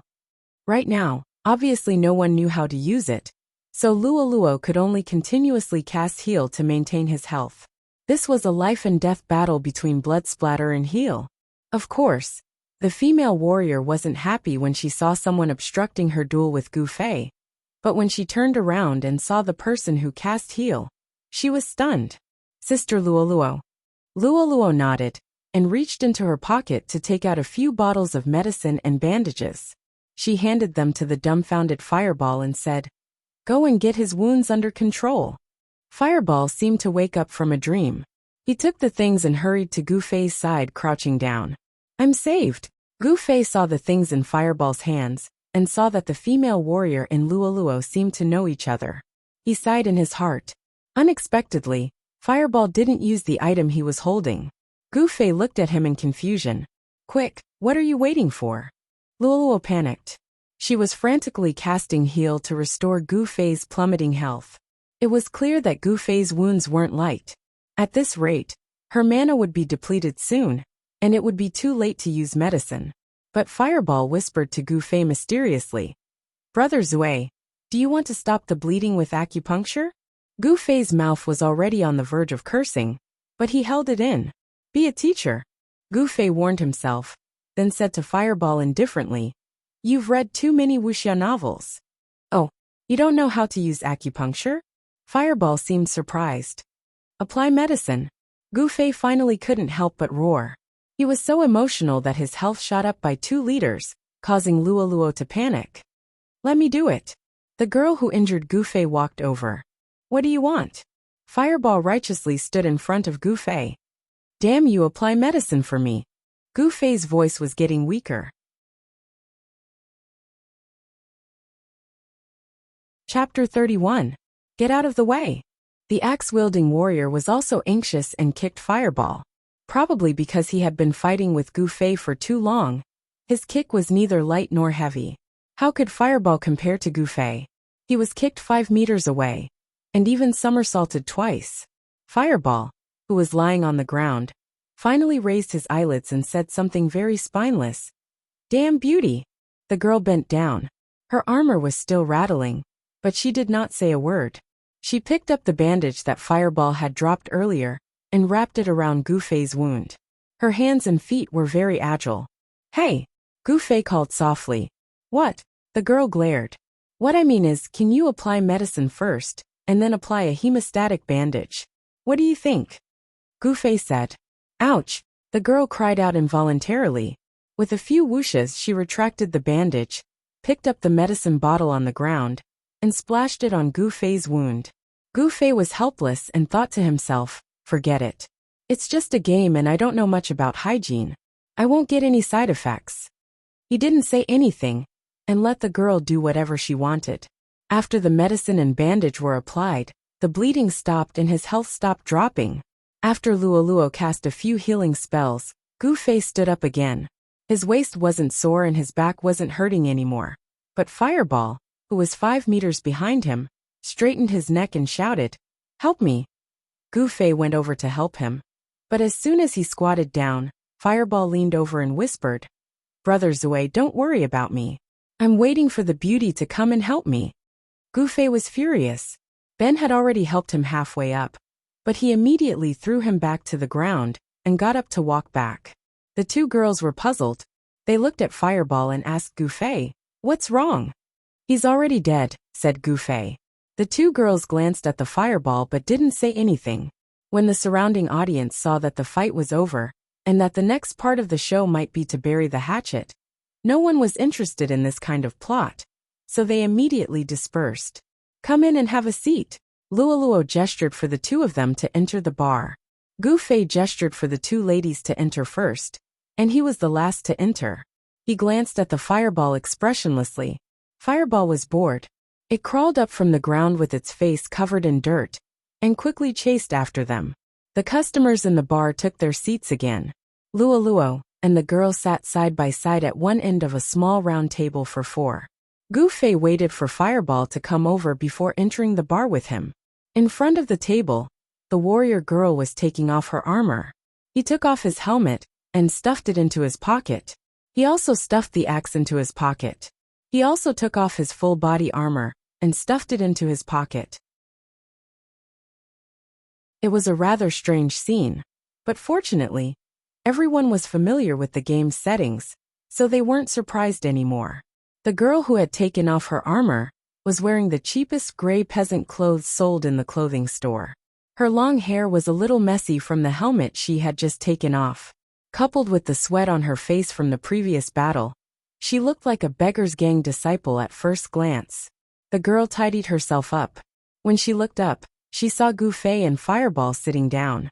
Hey, aren't you dead? The girl looked at Fireball in surprise. Damn, this girl is really stupid. The corner of Gu Fei's mouth twitched a few times. He said casually, this place is very close to the resurrection point. Is there a resurrection point nearby? The girl thought hard. No one explained to her. Luoluo looked at her and Gu Fei and asked, what's going on with you two? Gu Fei smiled bitterly. Fireball burst into laughter when he said that. Luoluo was worthy of being the model of a virtuous lady. She resolutely held high the flag of not showing her teeth when smiling, not wavering.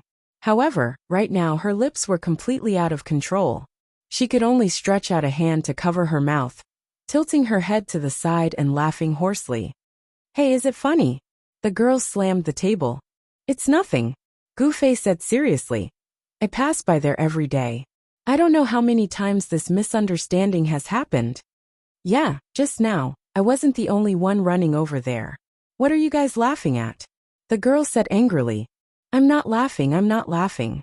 Luoluo said as she lowered her hand from her mouth and maintained a smile. Only Fireball was the weakest. He tried hard to hold back his laughter. His whole body was shaking, and he almost flipped the table over. Seeing that Gu Fei didn't show any expression of ridicule, the girl's last bit of complaint towards the instigator finally disappeared. She said to Gu Fei, I'm June Rain. What about you? Qianli is drunk. Gu Fei said. What about you? June Rain looked at Fireball again. They were sitting at the same table, so she still had to ask. As soon as someone asked his name, Fireball's smile disappeared, and he started crying again. Luoluo smiled. His name is Fireball. Fireball is Fireball. Why are you crying? June Rain was surprised. I'm a mage, Fireball said with a sad face. So what? June Rain said. Gu Fei kept shaking his head. These two guys were a bit stupid. June Rain couldn't understand the inconvenience of Fireball's name. She still couldn't understand when Fireball mentioned a mage. She was so stupid that people were convinced. As for Fireball, there was no logic at all. She asked him what's wrong with Fireball, and he said he's a mage. There was no connection between the two. His name was created for the mages around him, who needed to call him by his name. For example, Gu Fei. It had nothing to do with whether he was a mage or not. He wouldn't call himself that. June Rain didn't understand what Fireball's name was, but she didn't think too much about it. Her attention returned to Gu Fei. I think I've seen your name somewhere before. Really? Gu Fei smiled. He thought of the legendary second place on the leveling efficiency ranking. That's right. June Rain suddenly slapped the table and stood up. You're the guy who snuck into our guild. Gu Fei subconsciously looked at the guild panel and saw June Rain's name. She was level 30 like him, but her position was lower than his. When Gu Fei looked at the guild panel that day, he was quickly dazed by the list of girls. He didn't pay much attention to the names of the members and didn't look at it again. He didn't really care about it in the first place. Little Rain, don't say that. It's also a misunderstanding. Luo explained for Gu Fei. Is that so? June Rain looked at Gu Fei. Is it really a misunderstanding? Even if it's a misunderstanding, you're already up to no good, right? June Rain had a lot of experience in online games. Just by looking at her obsession with hidden quests, it was obvious that she was very passionate about online games. Online games had always been more male than female. Male players wanted to pounce on female players like a hungry tiger. However, in previous games, transvestites were also everywhere. This made most male players cautious and hesitant. Now in the parallel world, not only were transvestites eliminated, even their appearances were real. Moreover, with this realistic simulation system, there were some things that didn't need to be said out loud. This led to the entire Cloud City being filled with the silhouettes of male players, hitting on female players for the next 24 hours. In this context, a professional girl group like Amethyst Reborn was guaranteed to be a place that male players would try their best to get into. June Rain wasn't good at other things, but she was very clear about the details of the game. Gu Fei only smiled at her doubt and didn't say a word. I don't care about other people. I'm just reminding you not to have any ideas about me. To tell you the truth, I'm gay and I'm not interested in men. June Rain said. Is that so? Gu Fei held back his laughter. This girl's lies were too lame. How did she come up with them? If that's the case, you can treat me as your bro, Gu Fei said. No problem. The girl nodded seriously and extended her hand to Gu Fei. Shake hands. Gu Fei didn't think much and extended his hand as well. Fuck. Gu Fei immediately screamed in his heart as they shook hands. Motherfucker, violent warrior. Gu Fei cursed in his heart. He was so depressed that he couldn't control himself. June Rain used all her strength when she grabbed his hand. Gu Fei's weak strength was no match for her. However, pain was one thing, and being able to endure it was another. Gu Fei's hand was firmly clamped. He cursed in his heart, but his expression didn't change at all. What? Doesn't it hurt? June Rain asked curiously. Of course it hurts, Gu Fei said. Then why don't you have any reaction? Gu Fei smiled faintly. I'm a man. Alright, stop messing around. This time Luo, who was standing at the side, didn't realize what was going on. After hearing their conversation, she hurriedly separated them. Little Seven sent a message, Luo said to the two. What's the matter? June Rain asked. I think she received a guild quest. She told everyone who's online to go back for a meeting, Luo said. Quest? What quest? When June Rain heard about the quest, she stood up excitedly. She was truly a quest maniac. Let's go back and take a look. Luo got up and walked out with her. June Rain rushed to the door. She suddenly turned around and saw that Gu Fei was still sitting in his seat. Huh, why are you still sitting there? What? Do I have to go too? Gu Fei was surprised. Of course, you're a member of our guild now. Let's go. Gu Fei thought that he had nothing else to do and stood up. He suddenly remembered that Fireball was the one who invited him over. He didn't tell him if there was anything important, so he turned around to look at Fireball. Are you all right? Fireball's expression was a bit lonely as he shook his head. I'm fine. Brother Zue, you go. Gu Fei nodded, but when Fireball saw that the two girls had already turned around, he immediately flew up to them. There's something good to take care of. Gu Fei smiled. Of course. He followed the two girls out of the door and walked towards the street where Amethyst's guild was located. The three of them didn't speak along the way. Suddenly, June Rain laughed loudly and rocked back and forth with laughter. What's wrong? Gu Fei and Luo were puzzled. That person's name is Fireball. Ha ha ha ha. I'm dying of laughter. June Rain laughed so hard that she was about to cry. What kind of brain does he have? Gu Fei sighed. You're tuning in to the Li Mei's Wuxia Whispers YouTube channel. We're so grateful for your support. And don't forget to subscribe to join us on this incredible journey through captivating stories. Your generosity through donations truly makes a world of difference, as it's the primary source of revenue that allows me to expand and enhance this channel for you. Thank you from the bottom of my heart for being a part of this adventure.